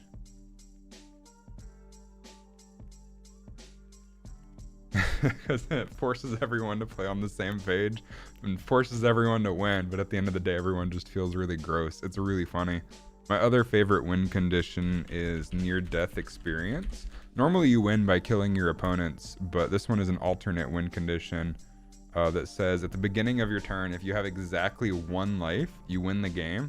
And that one's really fun to pair with Necropotence, which allows you to pay life, 1 life at a time, to exile cards from the top of your deck and then get them at the end of your turn. But you can do this anytime you want, even on your opponent's turn. So you land near-death experience, and then at the end of your opponent's turn, you just say, I'm gonna pay all of my life down to 1 to exile the top cards of my library. And then when it's your turn, you win the game, which is pretty funny. I don't know, there's a lot of really neat, unique interactions in Magic. It's such a cool game. I also like how silly a lot of the old art is on some of the older, more expensive cards. Like, a lot of the newer art is extremely gorgeous. A lot of the old art is pretty silly like this, and I like it a lot. Like, this is newer art. Wish you were more into Magic giving cards. Don't do it! Don't do it! It's a goddamn hole in your wallet. I would never recommend anybody new get into Magic, I don't think. But it's a really fun game. Magic Arena is free on Epic Games, and maybe on Steam too. And you can just grind out and get and unlock cards for free just by playing the game, but I would not recommend getting into paper Magic unless you just want to be broke all the time. Hard pass. Okay, so this is getting really complicated really fast. It's going to take a while to render out tests going forward, I think. But so far, I think like the motion of the aura that he's sort of stitching is looking pretty cool. I'm pretty happy with how that's coming along. It's the best game in the world run by the worst company, Hasbro. They are 100% profit driven. Okay, so let's work on let's work on getting the rest of this aura in check, which is gonna require the fingies, I believe.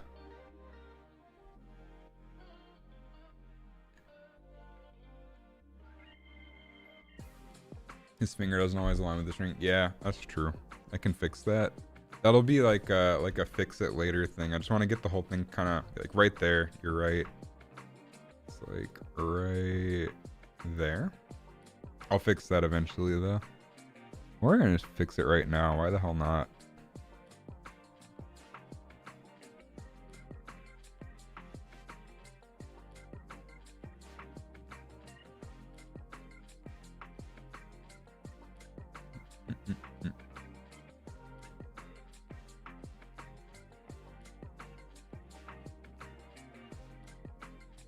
Oh, that looks bad. Shit. I'll fix it later. He does it 2 times. Yeah, it's just because, I need to... I'll have to figure out the best way to fix that. Or rather than fixing it, I can just cheat it.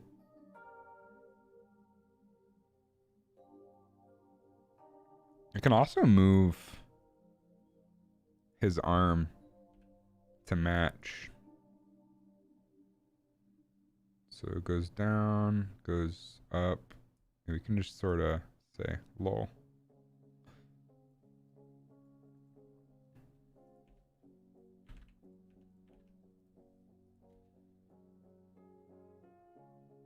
Nope, that looks bad. I think up and down is definitely the play in terms of motion.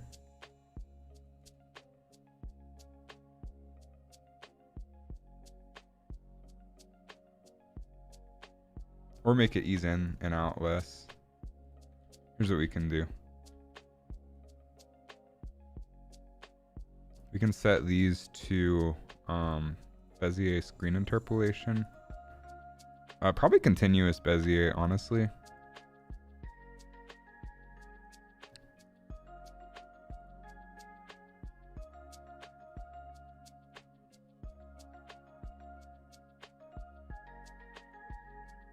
Which will smooth it out some.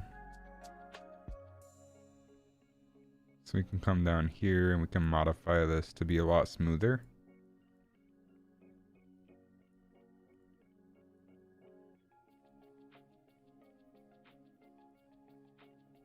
If you could actually grab the handle for me, that'd be super dope. After Effects. There we go. So if we make it like a nice circular motion.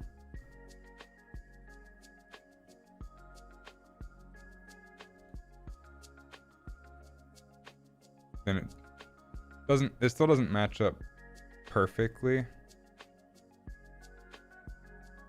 Also, the stopping is not great, so it's mess with the velocity and just set the...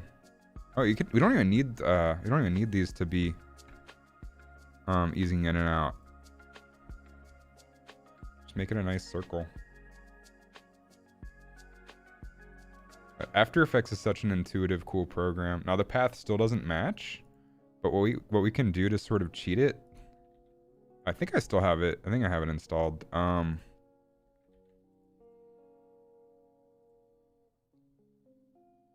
Make this a black layer. Effects. I do not. Here, we're gonna have to fix that. So After Effects decided to install a new version, which did not keep all of my plugins. So I've got to go back to the old After Effects folder and grab the plugins.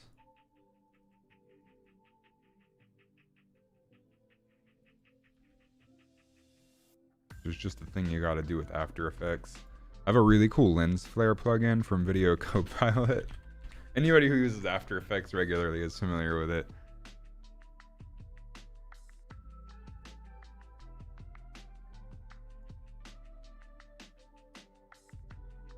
So here's what I'm thinking. We can just say Effects, Video Copilot, Optical Flares. Set this to Add. Just add sort of like a glow where he's stitching it, but make it more subtle than that. So first of all, we'll put this under the fingies. And then we'll just make it a lot more subtle. This is a really, really cool tool. We can go into the options here and we can say we don't want that. Don't care about any of that stuff. We literally just want like a glowing ball. Probably even get rid of the spike ball. We just want like a nice little glowy sphere.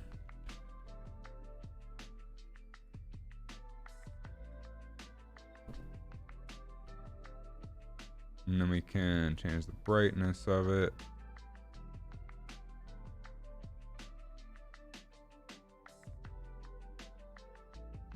Yeah, it might be easier to do this because right now, look at the finger right there. Might be easier to do this another way.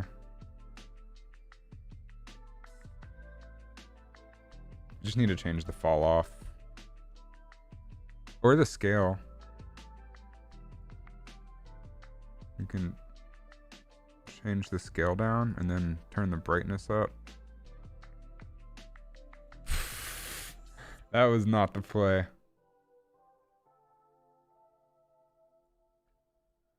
Eek. Okay. This is not working out how I thought it would. I think it's the right track. It's just not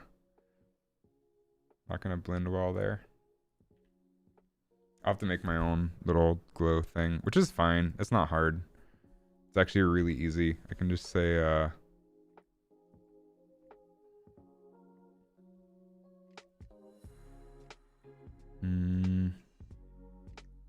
want screen right forearm. Screen right upper arm. Sorry, that'll do. Oh my god, let me deselect stuff. Okay, screen right upper arm. We'll add a new solid. We'll scale it down. Put it like right here. We'll parent that to the upper arm. We'll say layer solid settings. Make it like nice and white.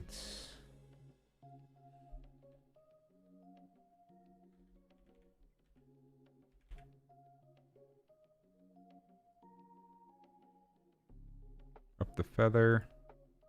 Set it to add. And then do effect. Plug in everything deep glow.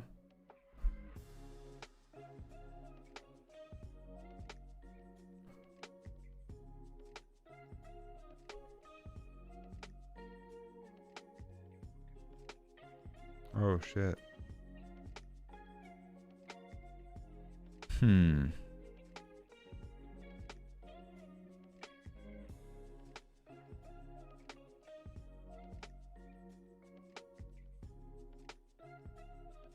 It's using the mask boundaries instead of the layer boundaries. So we'll just use a little ellipse instead. Get rid of the stroke, make the fill white. Set the size down some. Then do effect, plug in everything, deep glow. There we go. So we can change the exposure up. Set it to add. Set the tint to a nice pink, I think.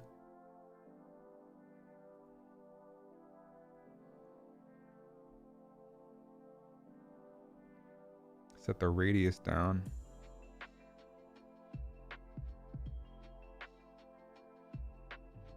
So we want this to go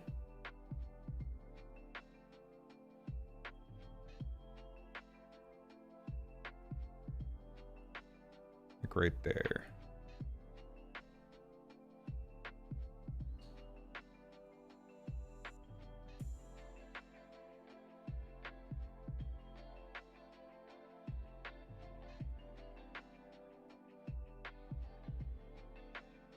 Make it small.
trying to adjust the settings so it sort of matches.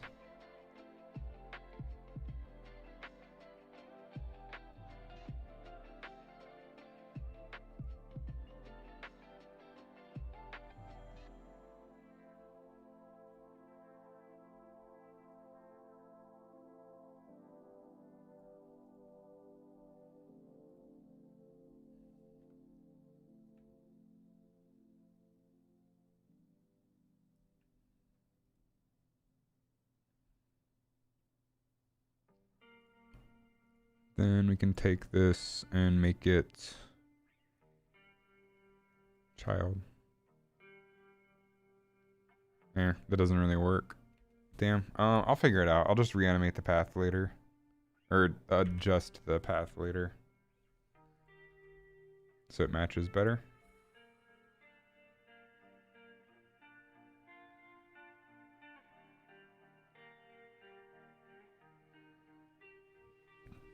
So we've also got to animate some paths right here. Coming from these fingers. Which is going to be very difficult. I don't know why that's flickering right there. That's odd.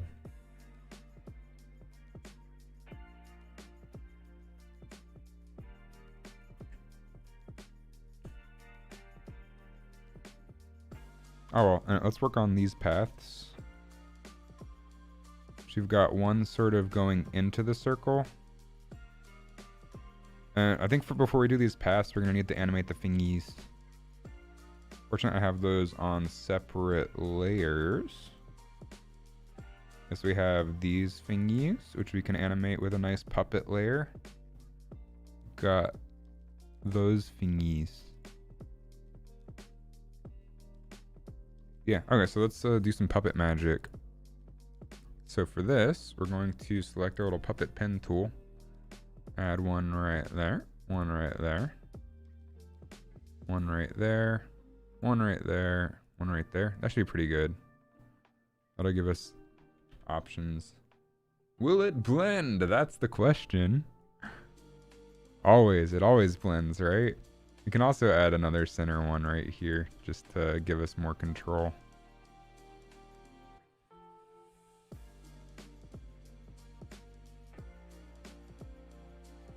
And Will It Blend was classic. I wish they still made those.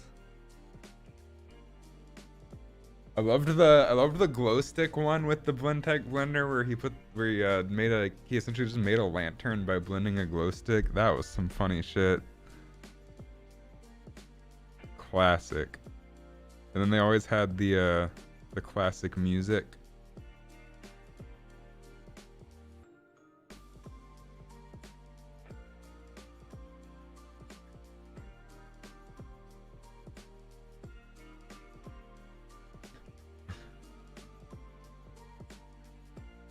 Good shit. So after I finish animating Gen here, the next one I want to take a shot at animating, which should be a hell of a lot easier, is either mana crypts, because I want to make a video about how much fast mana is too much for casual commander. I'm gonna tell people to quit their bitching. But this one's really pretty. Or I might just do the easy art and have like the clouds rolling in the background.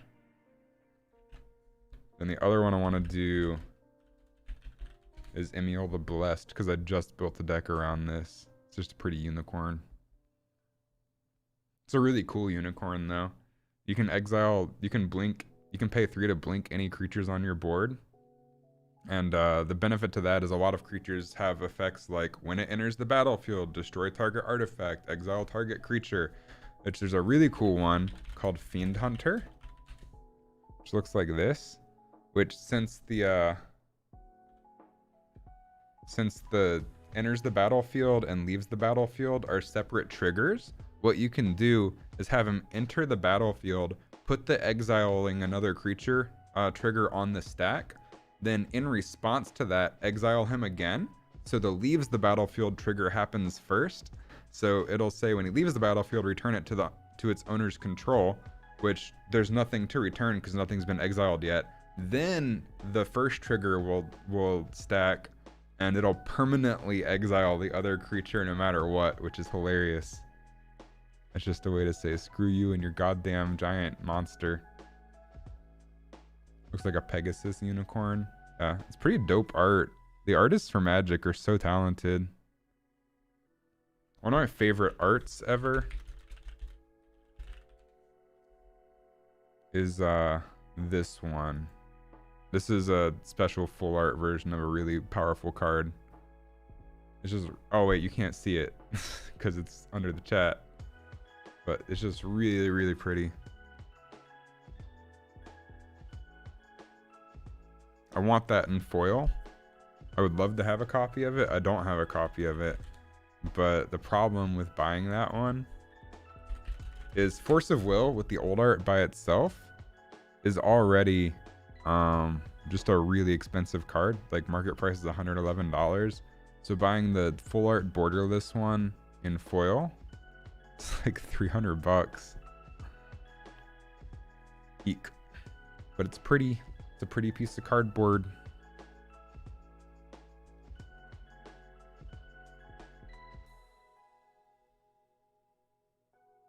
Alright, back to work. Let's animate these thingies.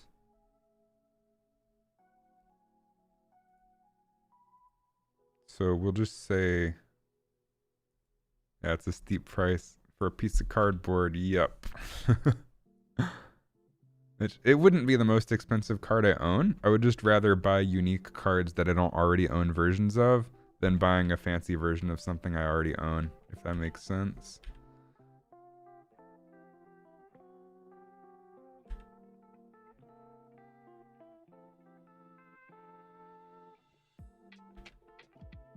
So we'll split this into fourths for now. And just wiggle the thingies.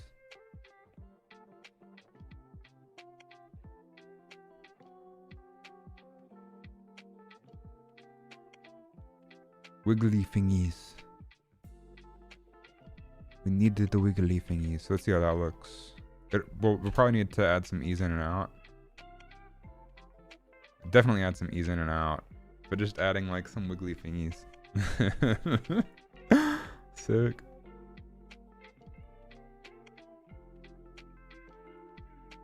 So we can take you. Which pen is that?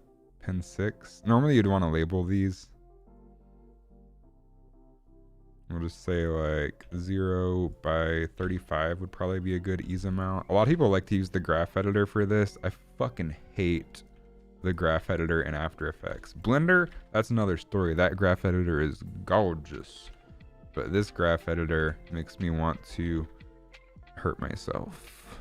I don't know if I'm allowed to say that on a YouTube stream.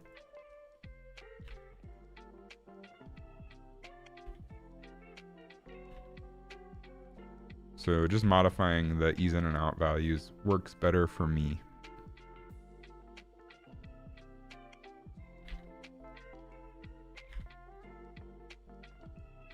You can use the graph editor, by all means. It's just trash.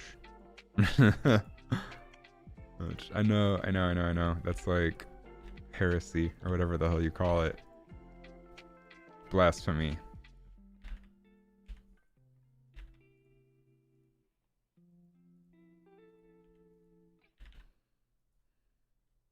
Yeah, let's try that. So now it should be a little bit more natural. It'll be more natural when we have the other thingies animating too. You can also probably make this a little bit faster. He's a wizard, man.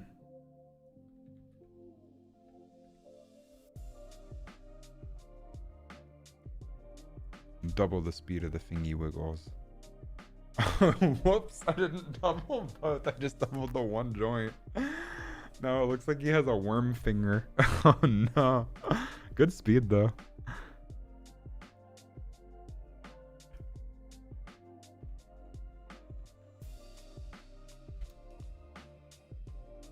Yeah, definitely more subtle, I think. For that, we probably will use the graph editor.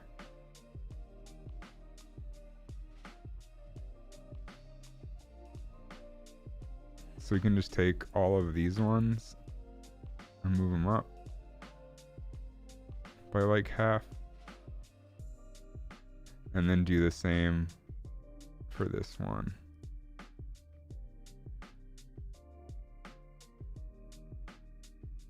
Ah, I didn't mean to select the first point.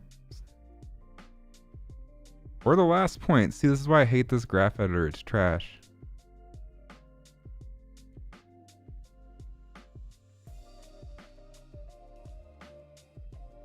Which, once we animate the other thingies, I think it'll look a little bit better. Just offset them a decent amount. You'll just have them have some inverse action. Okay, so let's work on that. So this goes up. We'll have the next one go down. Which these keyframes are not on actual frames since I scaled it down. So let's go ahead and fix that real quick.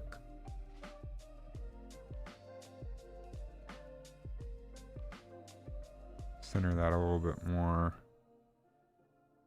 Cool.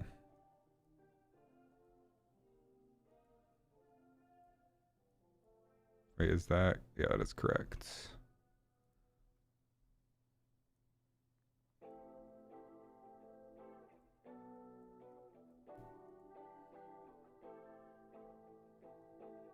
Okay, so now we just take these ones.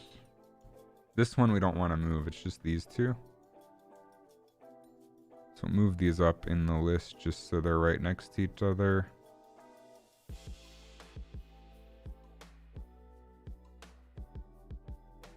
Position, position.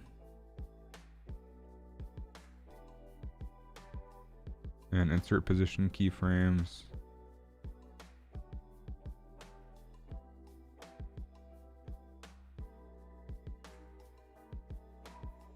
So when this one moves up, we'll have this one move down.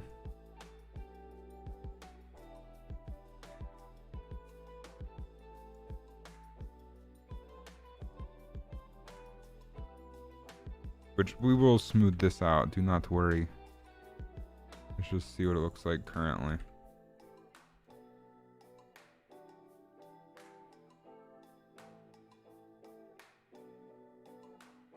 Bad.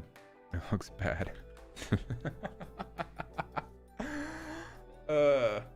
Kill him.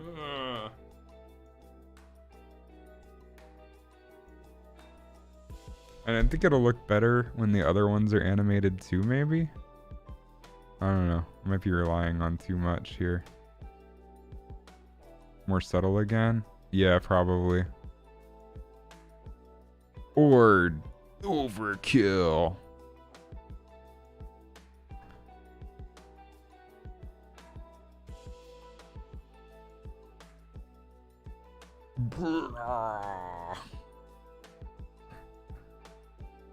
We could just like animate his hand and have him be doing the wave. Woo, woo. Completely change the art. I think you're definitely right.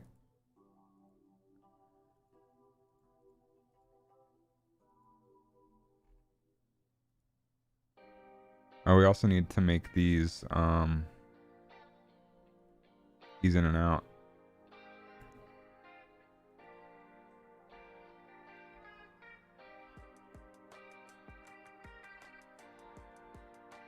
Which we can just paste those frames over and over again on every other one, so we don't have to keep redoing the values.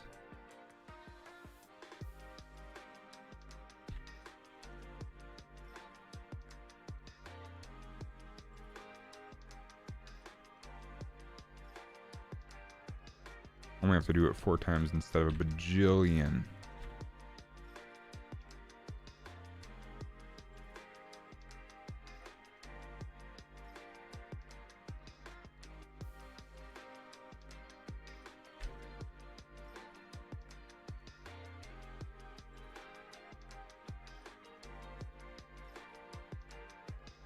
Like so.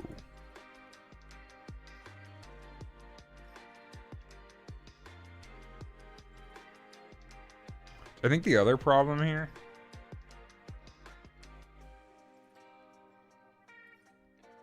is just how they like perfectly go like back and forth like that. I think we need to offset it just a bit.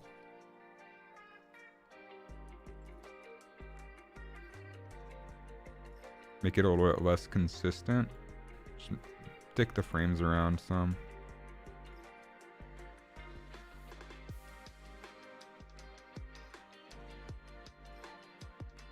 Oh shit. We want these ones to match up mostly. And then dick the other frames around.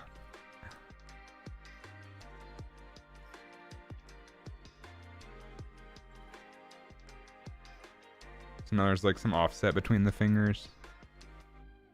And just nudge these around to make the speeds a little bit less consistent.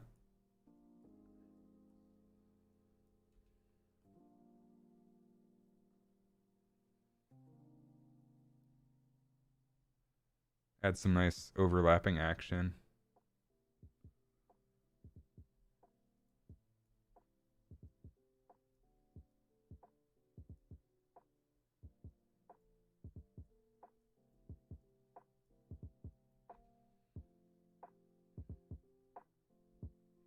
And then if we animate the other fingers, I think it'll look nice.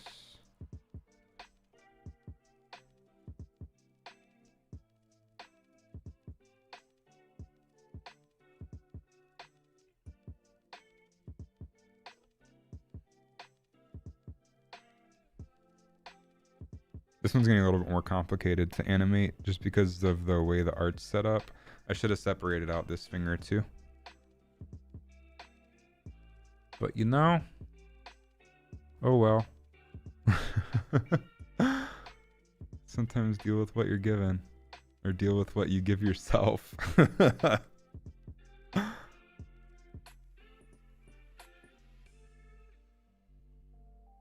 Let's just add in some extra reinforcement pins here. Eek. What kind of pins can we add? Starch pin. Bam. Oh, quit it.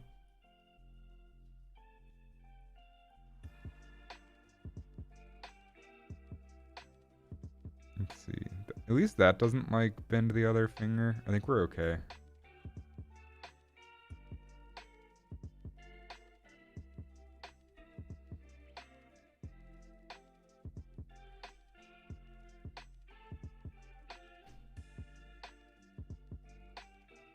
Overlap. What does that mean?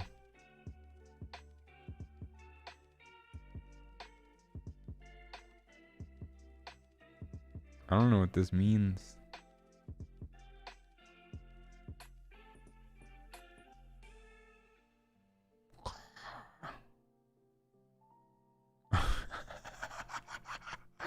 Worms. Wormy. Well, fortunately, this is covered up for the most part. So we really just need to animate the one pin, I think.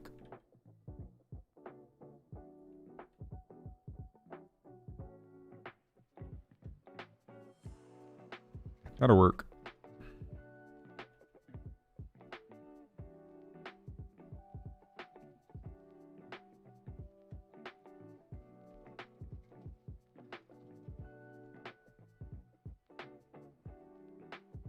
We will name this pin to index tip just because there's so many pins now.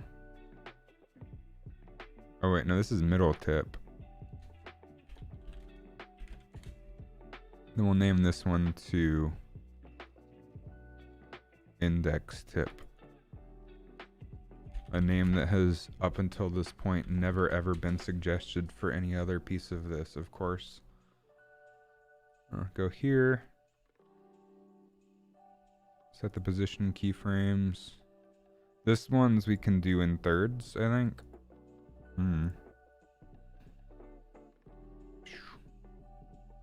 So this one we have go down. So this one we have go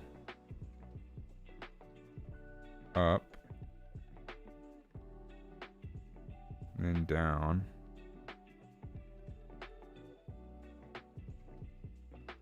We'll probably end up matching the general timing of the other ones. I just want to see what happens.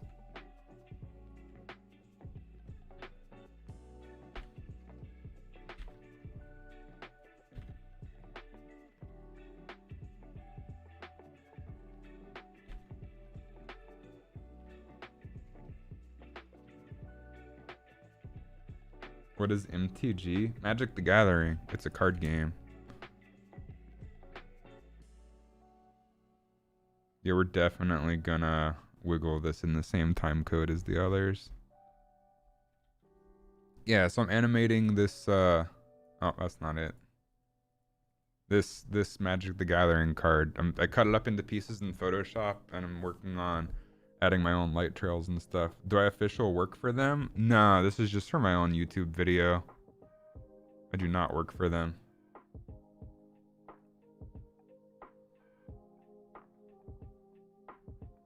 I just like the card.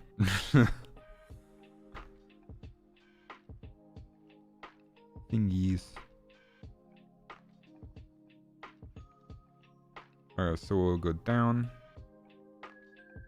Go up. Yo, what's up, Holly? How the hell have you been? I'm animating thingies right now. Yo, thanks for the follow. I appreciate it.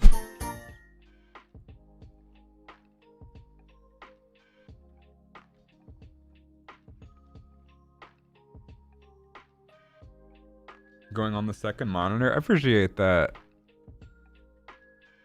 Hell yeah. Okay, so we're just trying to make him look like he's doing like wizard shenanigans with his fingies. I think it's looking okay.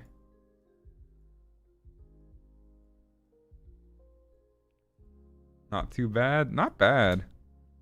Life's been good. Honestly, taking a break from everything has been pretty decent for my mental health. But I want to start making cool shit. I think I want to start making Magic the Gathering videos. Like deck list kind of stuff. I was showing Jen Cartridge earlier the deck that I built with this guy. I call it the Communist Manifesto. I'm not a communist or anything, but the goal of the deck is to force everybody to play on the same playing field by making all of their creatures have 1 attack and 1 defense and no abilities. And then I force everyone to win the game with this card that forces the game to end in a draw, which is really funny because it just leaves everybody at the table feeling so disgusting. It's funny shit. Everyone hates it, and I love it so much. Alright, so then these ones, we got animate some more. Alright, so this one's going up, so we'll make this one go down. We just want like lots of overlapping action.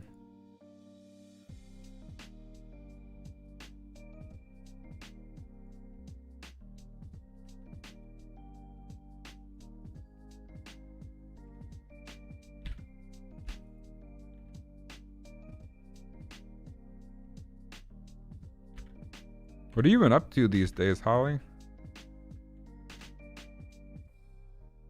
Anything cool? Dope, sick, nasty, or ill? Think I could turn my VR game into a rhythm game? I just want to finish that game. So a lot of people don't realize this, but making rhythm games is extremely, extremely difficult. There's some well-documented. Apparently, I haven't actually seen the. Oh, dude, this looks so cool with all the thingies moving.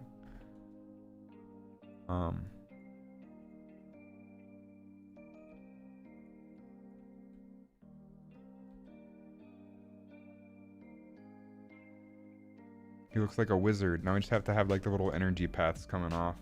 Just working all the time. I feel that. My life has devolved pretty much into work and playing Magic. So apparently people who made Beat Saber in an interview are quoted as saying like how goddamn fucking difficult it is to make a rhythm game. And no matter what you do, there are gonna be people saying, it doesn't match. This is looking pretty cool. I think we need to add like a couple joints. Did I add anything? Did I oh, I did add potential to animate the thumbs, didn't I? Yeah, I did. So this one will just move a little bit.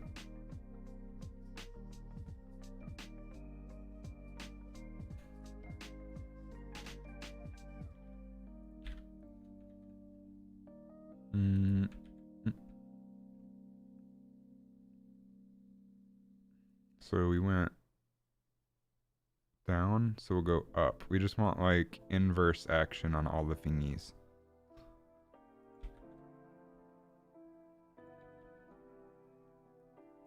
So Punch Bomb was supposed to be out of early access a long time ago. So finishing that up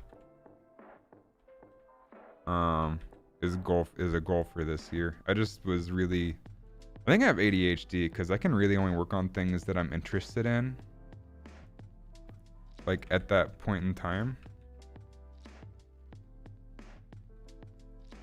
So like I wouldn't be able to focus if I was working on Punch Bomb right now because I just want to work on this. So I'm just kind of working on this.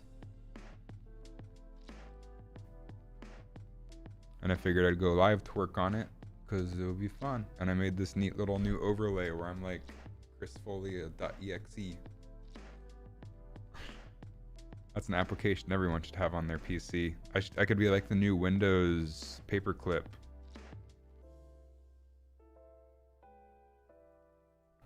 It's coming together. It's taking longer than I initially thought it would. I originally thought this was gonna be like a one-night project when I started, but I was wrong. I was so wrong. I overestimated the fuck out of my abilities.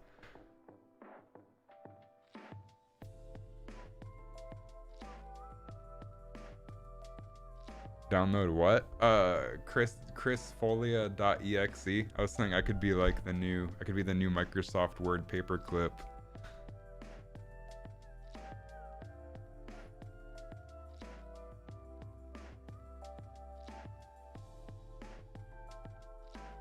I think we want some aura pieces that just sort of flicker in and out throughout the animation as well.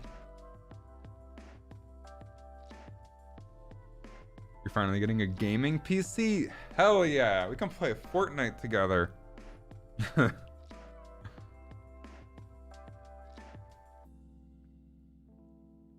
you know what the specs are? Like do you have the build handy? I'd be pretty curious to see it. Apex is greater than Fortnite. To each their own. I think Tetris is better than all of them. But you don't really need a gaming PC to play Tetris. You just need a Chrome browser.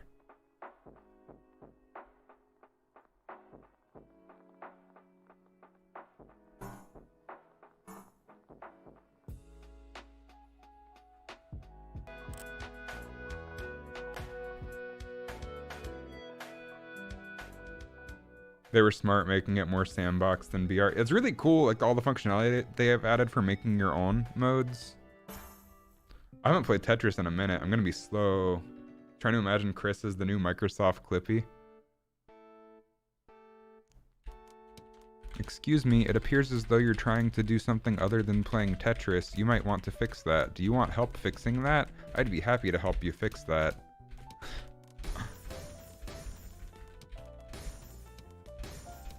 Tetris is the best game ever made. And you can fight me on that. I'm going really slow right now though. It's been way too long. Oh fuck, no, shit. It's done screwed up.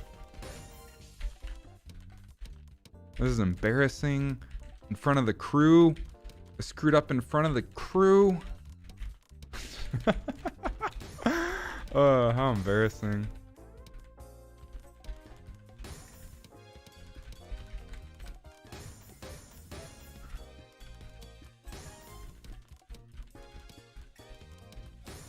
This is gonna take a while to fix. I'll probably be done with the game by the time I fix it. The goal with 40 line is to clear 40 lines as fast as you can.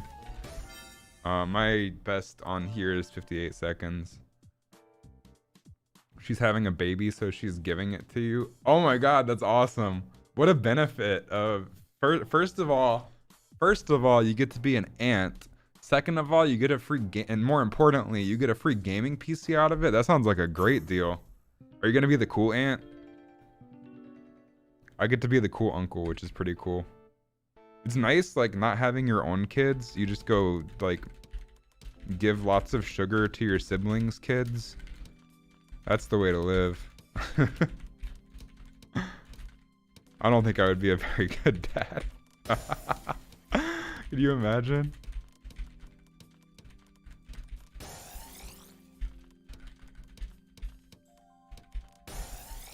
There are people who can clear 40 lines in under 20 seconds. I think like the world record is like 12 seconds or something. It's nuts. Those people are machines. There's like, you have to learn how to finesse though, which means knowing the exact correct path for putting each piece in its place as quickly as possible, which takes a whole lot of studying. I never bothered to learn that. Like that, like dropping that slowly was so slow.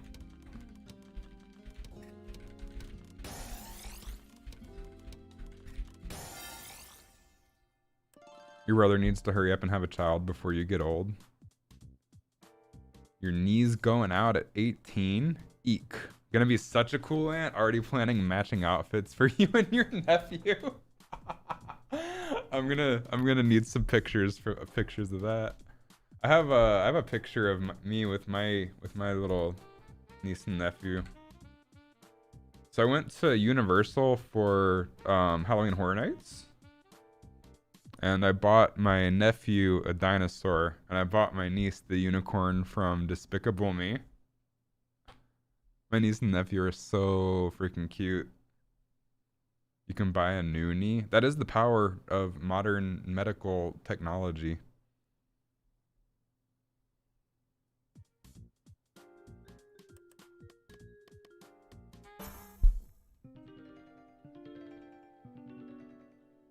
See, I got distracted. Now I'm not even working on my thing. I'm just playing Tetris.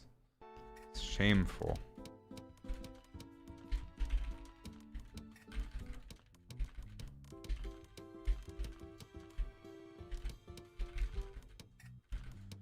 You also really got to pay attention to what pieces are coming up, and that's something I'm particularly bad at.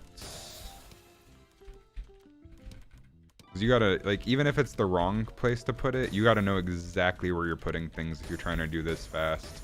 And sometimes I, like, flub, and I have to think about it when the piece is already coming, and that's already too late. You gotta know, like, 3 steps ahead where that piece is going.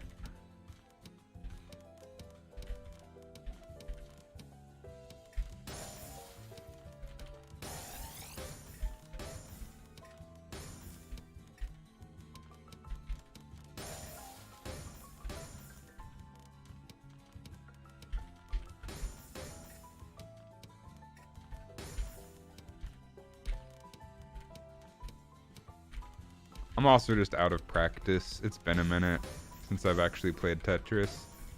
I used to play it so much back in college. Tetris is hard. Games are hard.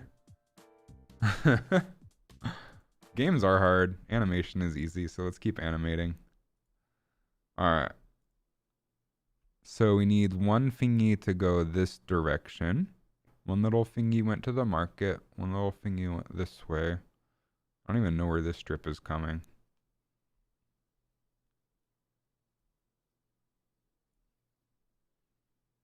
Yeah, so we're gonna have to animate. We're gonna have to animate curves that stick to the thingies.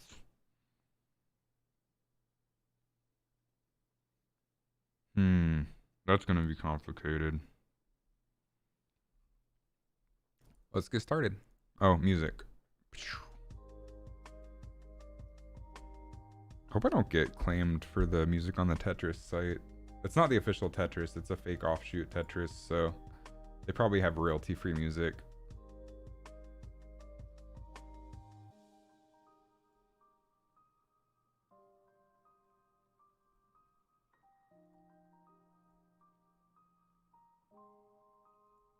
Animation is easy, even you can make a career out of it. You're you still light things, right? Waiting for Skyrim 6 and Skate 4. I didn't play Skate 1, 2, or 3. I was more of a Tony Hawk's Pro Skater 2 on PlayStation 1 player. That was my jam. Then Tony Hawk's Pro Skater 3 was such a letdown.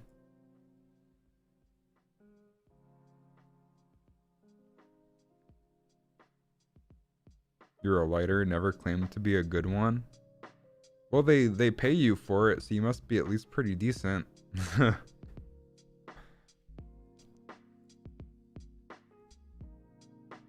Okay, we're gonna add a new solid. I feel like I would like the Skate franchise, probably. Skating games are cool. Oh, there's also that new Ubisoft game that looked interesting. Not Just Dance.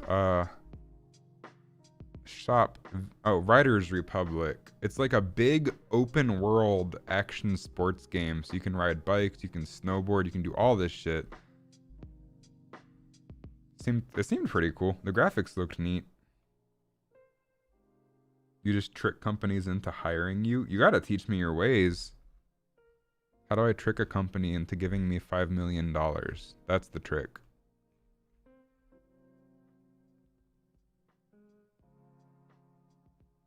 Trick lining. I don't even know what that is. Okay.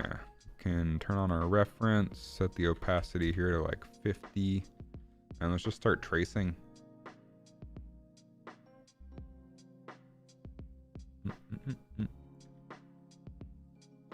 You never want to break the handles if you're trying to make something smooth. That's like a pro-life tip. Which we will continue this sort of like into the sphere here.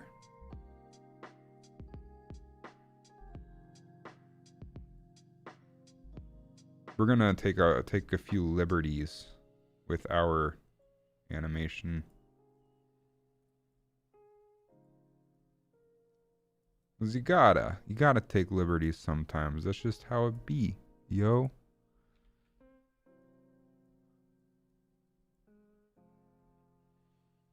We'll have it like go into here kind of, because this is all in 3D space, so this is going to be further back in 3D space than the circles. This is going to match up with the character in 3D space. These are all just 2D cards in 3D space, not like a 3D character model. I've said in 3D space a whole lot more than is necessary. So let me just set the opacity back to 1, go to effects, trap code, 3D stroke. Now we can turn tapering on. And we can have it start thickness start 0 and then taper out.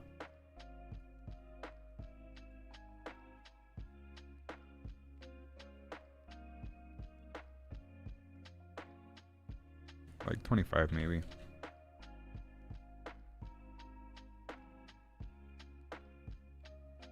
Then if we take a look here,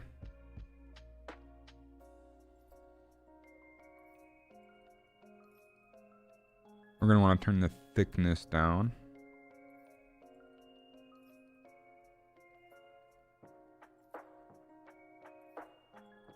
Just overall.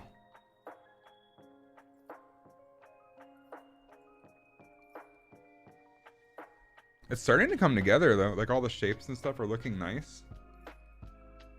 I dig it.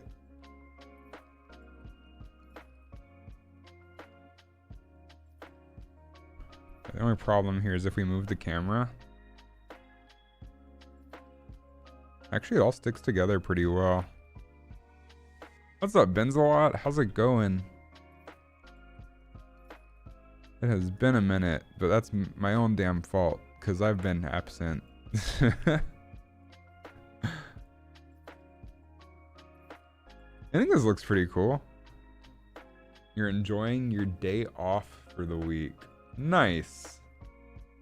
You only get 1 day off a week?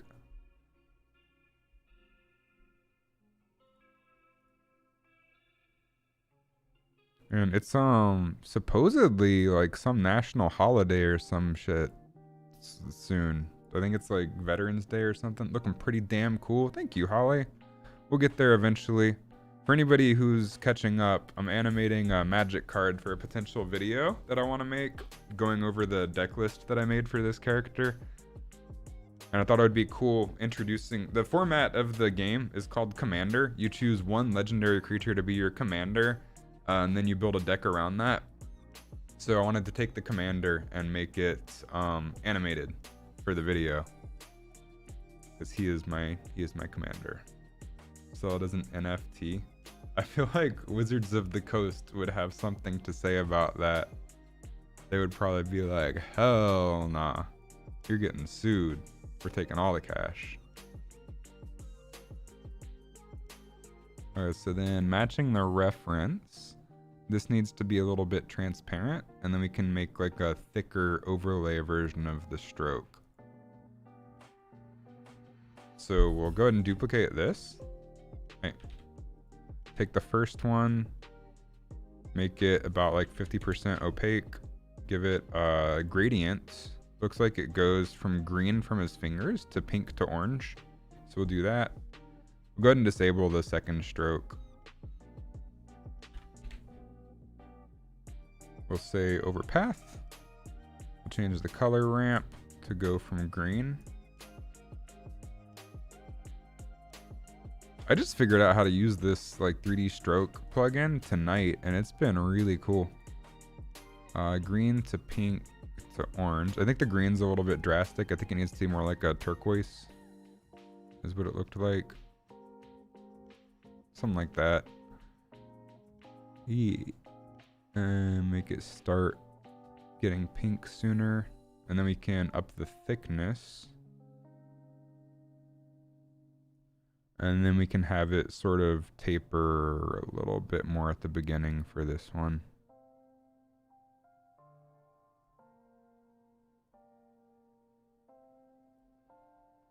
And then change the opacity down some. And set it to... We'll set the transfer mode of the whole thing to add... No, maybe overlay. Legendary creature? Dude, who can make a light? You're not wrong. Legendary creature, human wizard. Legendary creature, Harry Potter character. The other one, the next one I want to do is Emil the Blessed, which is a unicorn. I got pink sleeves for this deck. I realized that's behind the chat. There we go.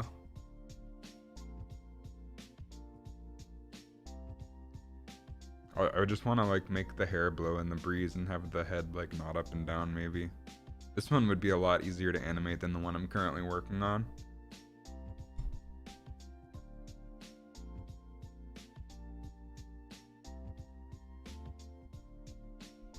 Okay, so now if we enable the next piece, the whites, and set it to screen.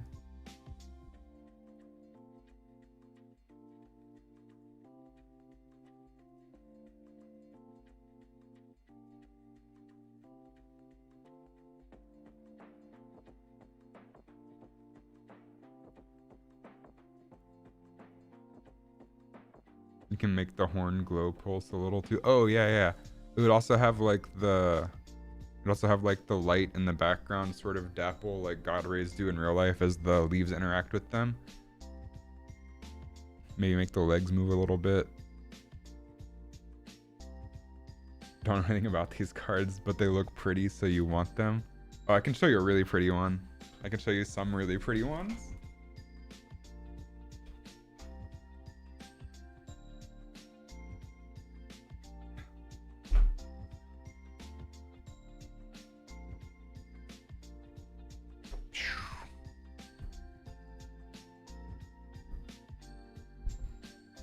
Here we go. Ooh, this one has great art. Ah, shit. Fuck. City of Brass. I dropped stuff. That's not good. We've got... Where's the pretty one I'm looking for? I'm looking for the monkey.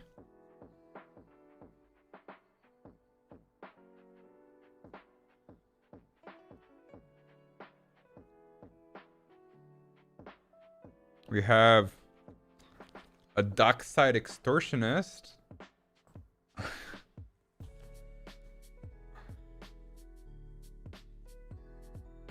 I like this one a lot. It's shiny. It might get, yeah, it's gonna get green screened out some. Let me turn my green screen off. I know. It's so, oh, wrong thing. I know, it's a secret that this is actually a green screen, but a Mox Opal and it's shiny.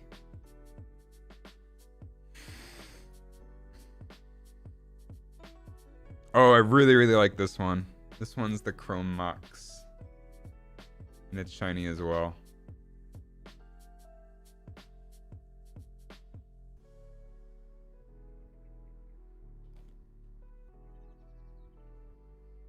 Then we got... Where's Monkey?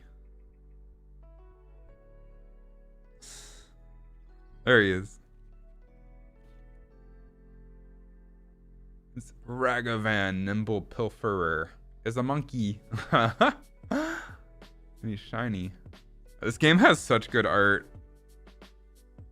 Oh, this one's a malevolent hermit. Look, it's an angry old man. Grr, I'm gonna eat your children. Grr. That's what hermits do. Yeah. I thought they were cool. My favorite art in all of Magic, though, is LS Norn. She's like super creepy. Oh, this is not going into the box easily, huh? This is a very tight-fitting box.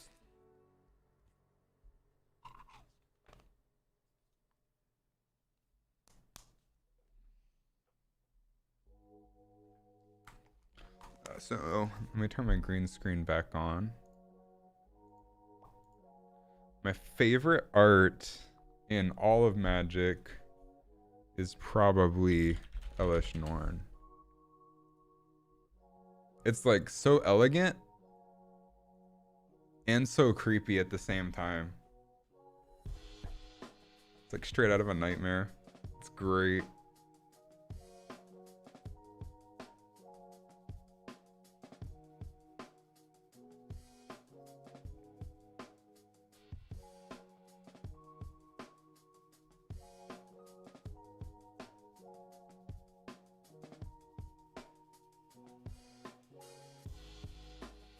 Pretty dope. What else is there? There were a lot of really cool looking ones. Oh, I was showing earlier the Force of Will full art. This is a really good one. I wish I owned this, but it's like $300. And I would rather spend that on reserve list items.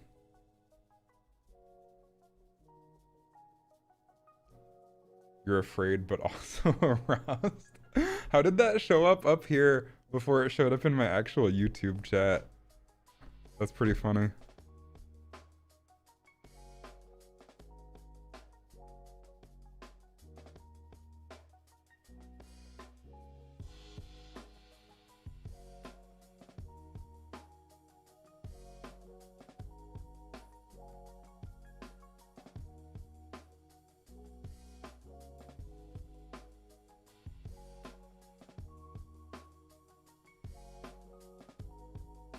That looks pretty good. And then we can just like have it fade in.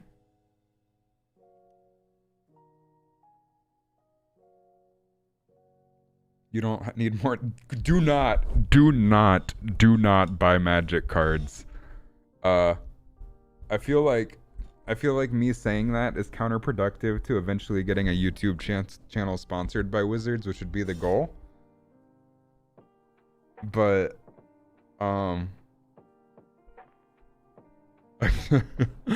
don't buy Magic cards. I'll probably delete this stream later. Don't buy magic cards. Oh god, it's such an active hole in your wallet. To put it into perspective, the monkey I showed you,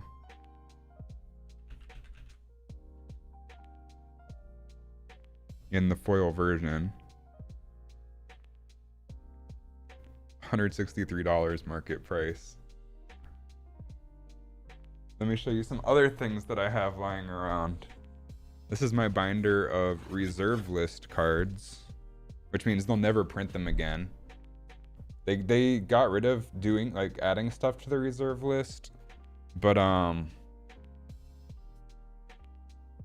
the ones that are on the reserve list will never leave it. So these, let's look at the top left one, which is the Underground Sea. I have the revised edition one. For a moderately played copy, meaning like dinged up, $685. Do not get into Magic. Would not recommend. Very, very, very, very fun game. Very, very expensive.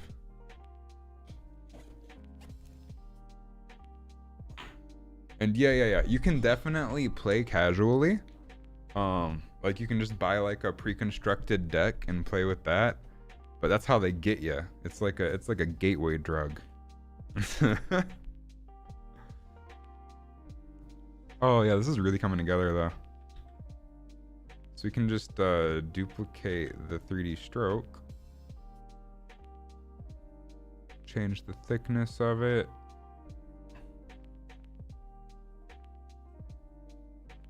How much is my collection worth? Oh, a whole lot more than that, Ben's a lot. Whole lot more than that.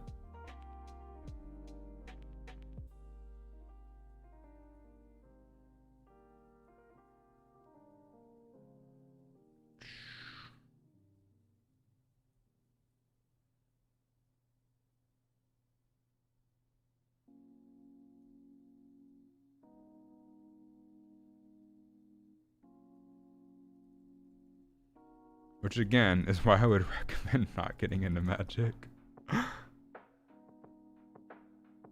It's a very fun game. If you want to play it, I would recommend downloading Arena on Epic Games and playing the digital version because it's free.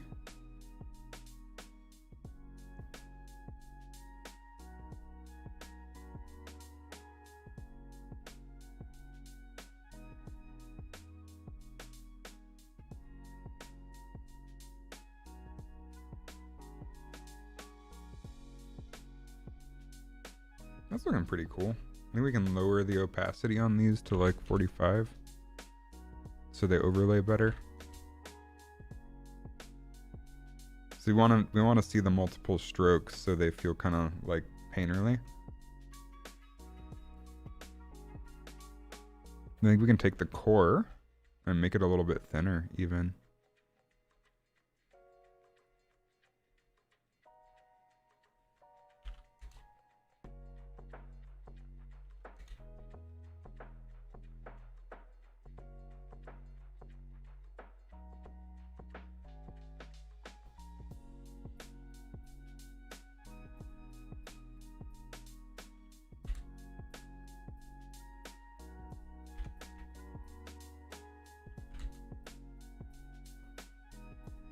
Yeah, all right, let's get the next finger. And then we're gonna have to animate this path so that it matches up or lines up with the finger. But that's not my problem right now. We'll get to that in a bit. Let's just get all these paths drawn out. I could collateral my collection for a car loan. Probably, honestly. That hurts to think about.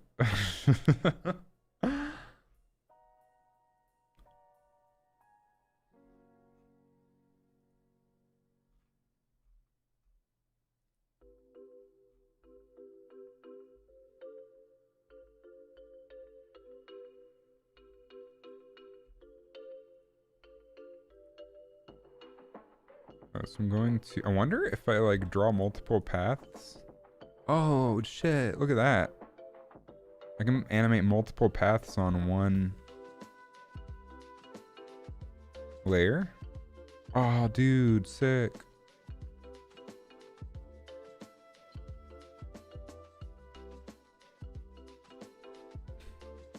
I probably want to keep it separate so I have more control, but good to know. I'm just do, okay, we'll say pinky fingy.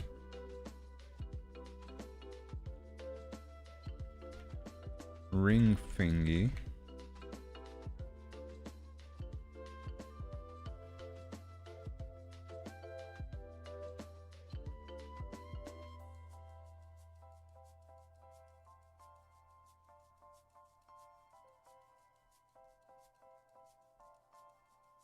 And then we just modify the curve shape in the parameters for like the tapering and stuff. And then we're gonna have to animate the curves, of course, so that they look cool. But yeah.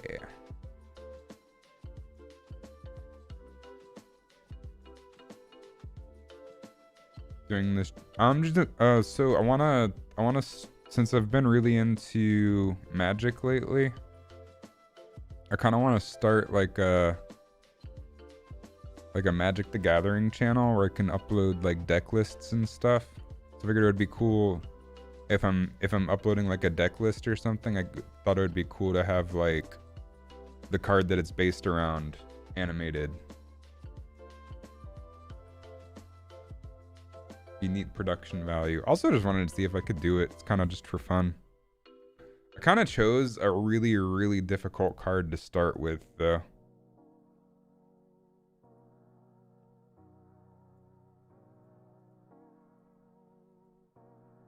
Which is not the smartest move.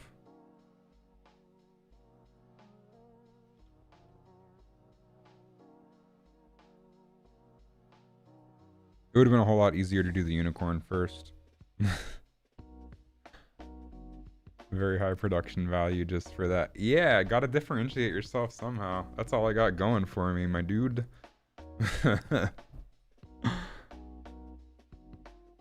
I'm good at production value. That is my thing.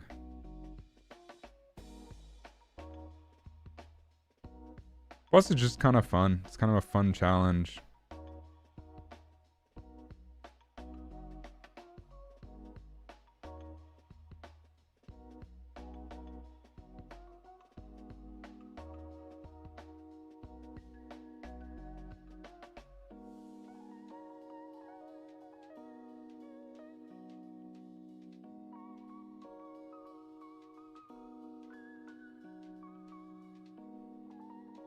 I wish you could animate like the opacity over the path. Maybe you can.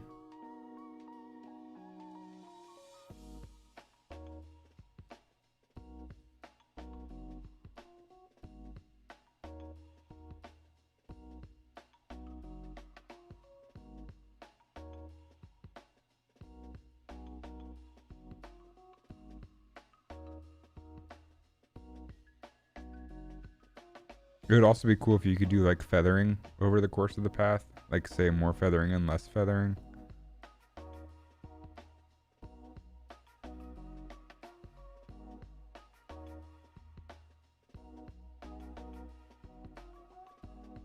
So it seems like the white one starts out really bright and then it diminishes. And I wish I could do that. There's gotta be a way. Internal opacity.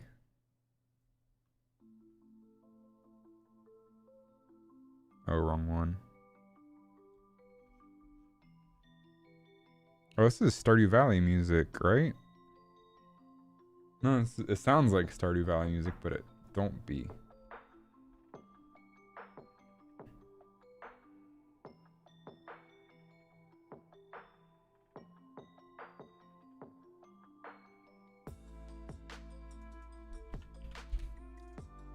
It sounded like Stardew Valley music for a second, like the cave music.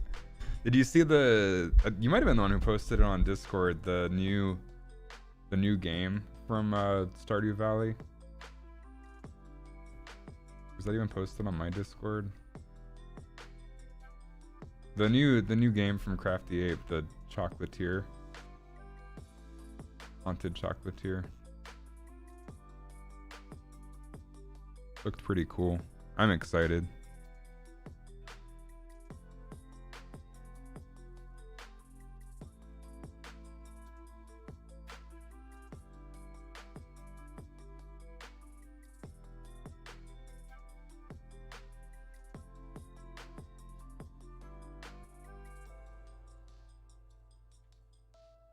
Haven't played Stardew in so long, need to get back on that. Have you played the new Animal Crossing update at all, Holly? It's really good.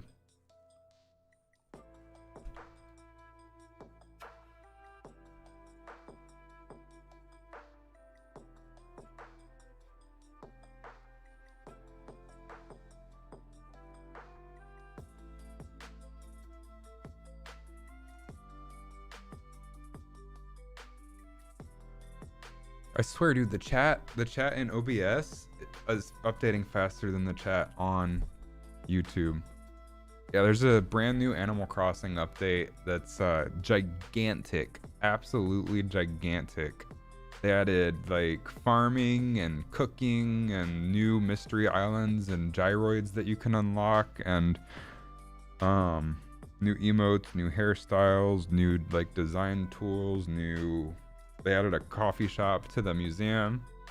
You reset your island, so you haven't really seen most of the new stuff. That's unfortunate. I met someone, she got on to try the new Animal Crossing update, and her Switch was dead, so she had to get a new Switch, and the backup feature didn't work, so she had to start a brand new island and hasn't got to try any of the new stuff yet. The coffee shop is really cute, though.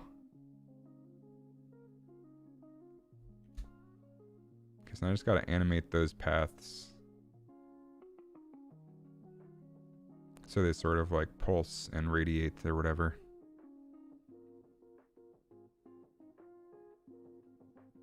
Overall, it's looking pretty cool. I realize that's really small on your screen, but it's gonna be small on the card as well, so I don't need to make it as like detailed as humanly possible. I do need to add all these paths in the background though, which is going to be what the kids these days call a total bitch.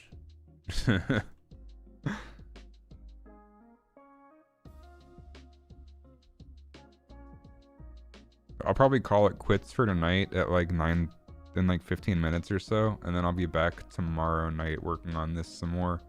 I want to go play some Smash Bros, honestly. I've been working on unlocking the new Smash Bros character. Not the new, just Smash Bros characters in general. I never finished unlocking them on my new Switch. Paid DLC, the ads. Yeah, the paid DLC looks sick too. I haven't even gotten to that yet. Oh shit, I do need to log into Animal Crossing today to do the daily. Do the daily, not the daily, if you go to Harv's Island now, you can like get all the shops to set up on Harv's Island. Have a good night. I don't know how to pronounce your name. It's a whole bunch of consonants. But have a good night, man. Or woman. I don't want to assume your gender. On Harv's Island, you can get all the shops over there. But you can only do one per day. I have enough money for all of them, but it only lets you do one per day. So I need to make sure I do that today. I hand animated this curve, by the way. That was a pain.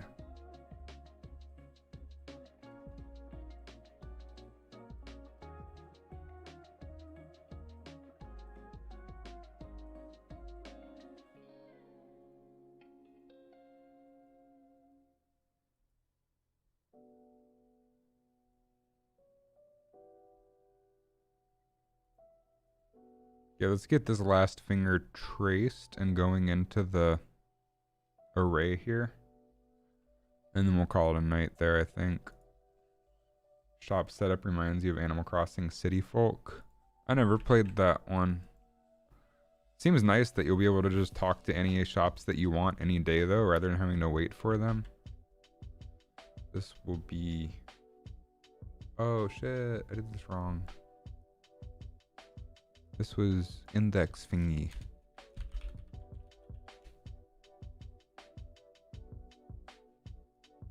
What system was City Folk for? That was for DS, right? Or 3DS?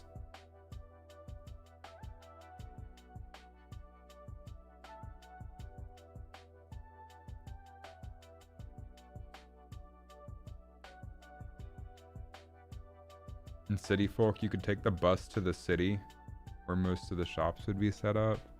That's really cool. That's a good idea for a feature. Which I guess is pretty much exactly what it is now.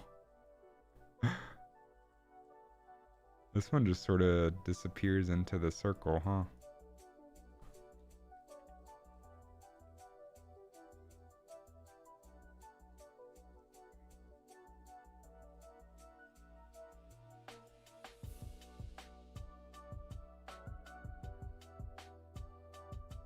I don't think it was on DS.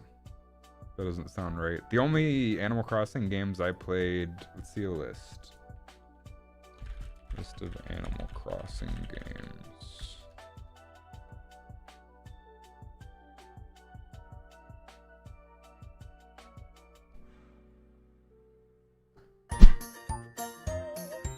Oh, thanks for the follow. I appreciate it.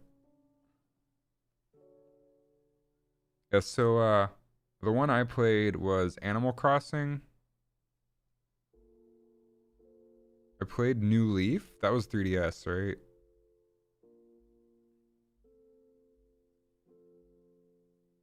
I need to see the... Yeah, I played New Leaf briefly. I'm pretty sure I owned Wild World. This was also 3DS, right? Yeah, this was... Oh, this was on 3DS and Wii and DS. I owned the DS version, I'm pretty sure.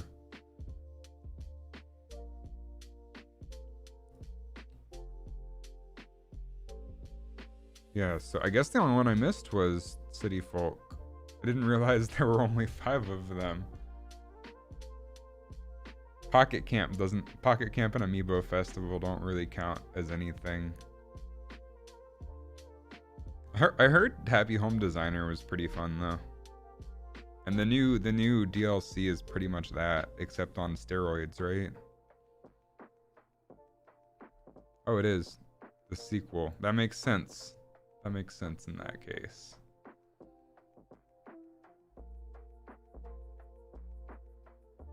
Alright, I think we made really good progress tonight. I didn't have like any of these glowing strips or anything before tonight, and I learned how to use this 3D stroke tool a whole lot better.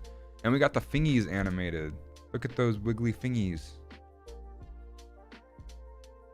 We need to make the hands match up with the path a bit better. And we need to animate his body some and his head some. Maybe have him like nod up and down like he's in the club. But this is coming along. For show. I think we'll call it there, and then I'll hop back on tomorrow night, hopefully, to get some more work done on this. Now that I got the new stream overlay graphics actually imported over here. In the club, yeah, Alex. Just like back in the old Savannah days. I don't know how many G Fuel left. We'll wait here until tomorrow. That sounds right. The Haunted Chocolatier game also looks cool, kind of like a tycoon game. Supposedly, what it looked like to me from the trailer. Let's go over that real quick.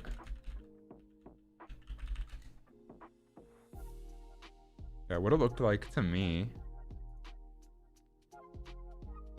was that, and but supposedly like interviews as well. It looks like you'll have like these portals from the chocolate tower, like these doorways to go into other worlds where you get the ingredients by killing stuff. He said in interviews that it's going to be a lot more combat focused. I think that'll be pretty cool. So I'm assuming, this is not official, I'm assuming that it's kind of like you go through these portals in the factory to go get the ingredients that you need to make the chocolate, which I think would be really cool. It's 100% going to be a day one purchase for me though. Just like, oh geez, the other day one purchase that's coming up for me is Silk Song. Hollow Knight was so special for me. Not a single game has ever made me like feel as invested or like engulfed in the world as Hollow Knight did. I just could not put that game down until I beat it. That game was so good. Maybe Breath of the Wild, but I'm really looking forward to Silk Song. But no release date yet. Metroid Prime was really, or Metroid Dread was really good though.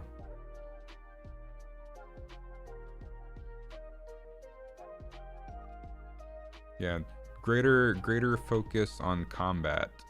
So it needs to be very fun, satisfying, and engaging while also appropriately fitting into the big picture. You can rest assured that I'm not copying and pasting Stardew's combat. On the contrary, almost everything in Haunted Chocolatier, including the combat, is completely coded and drawn from scratch. Nice, because the combat in Stardew was not great. Not even close to finishing Dread. My friend has done sub 3 hour runs on it. He's beaten it multiple times. I only beat it the one time. It took me like 11 hours. Some people online are beating it in under an hour and a half, which is absolutely bonkers to me. That is a really hard game, but in a good way. It was fun. It controls really well.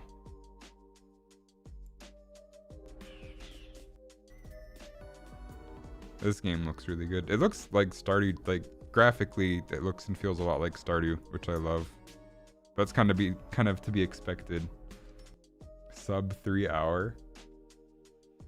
Do you have like all the abilities and stuff unlocked, or do you know? Because for me, again, your first run is supposed to take a while to figure it all out. Then there are like skips of certain parts of the games and stuff you can do to get really quick runs. But my first run was like 11 hours of game time. And that doesn't count the amount of time you spend. The game doesn't count the amount of time that you spend on like the map. And it doesn't count like if you fight a boss and die. It only counts like from save point to save point.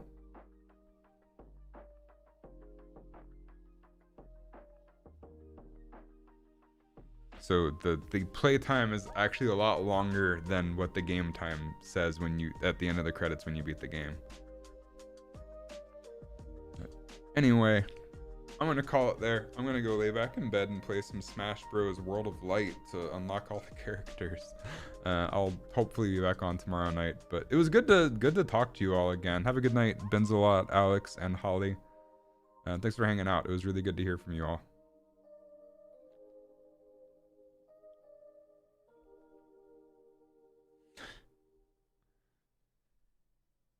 Not even close.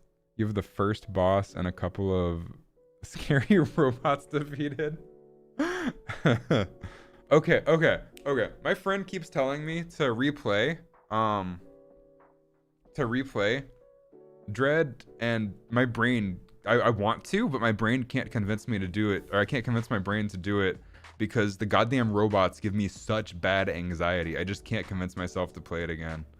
I just can't. Like it's like just going into the dread zones. Ugh. Makes me shiver every time. But yeah, I'll leave on that note. Good night.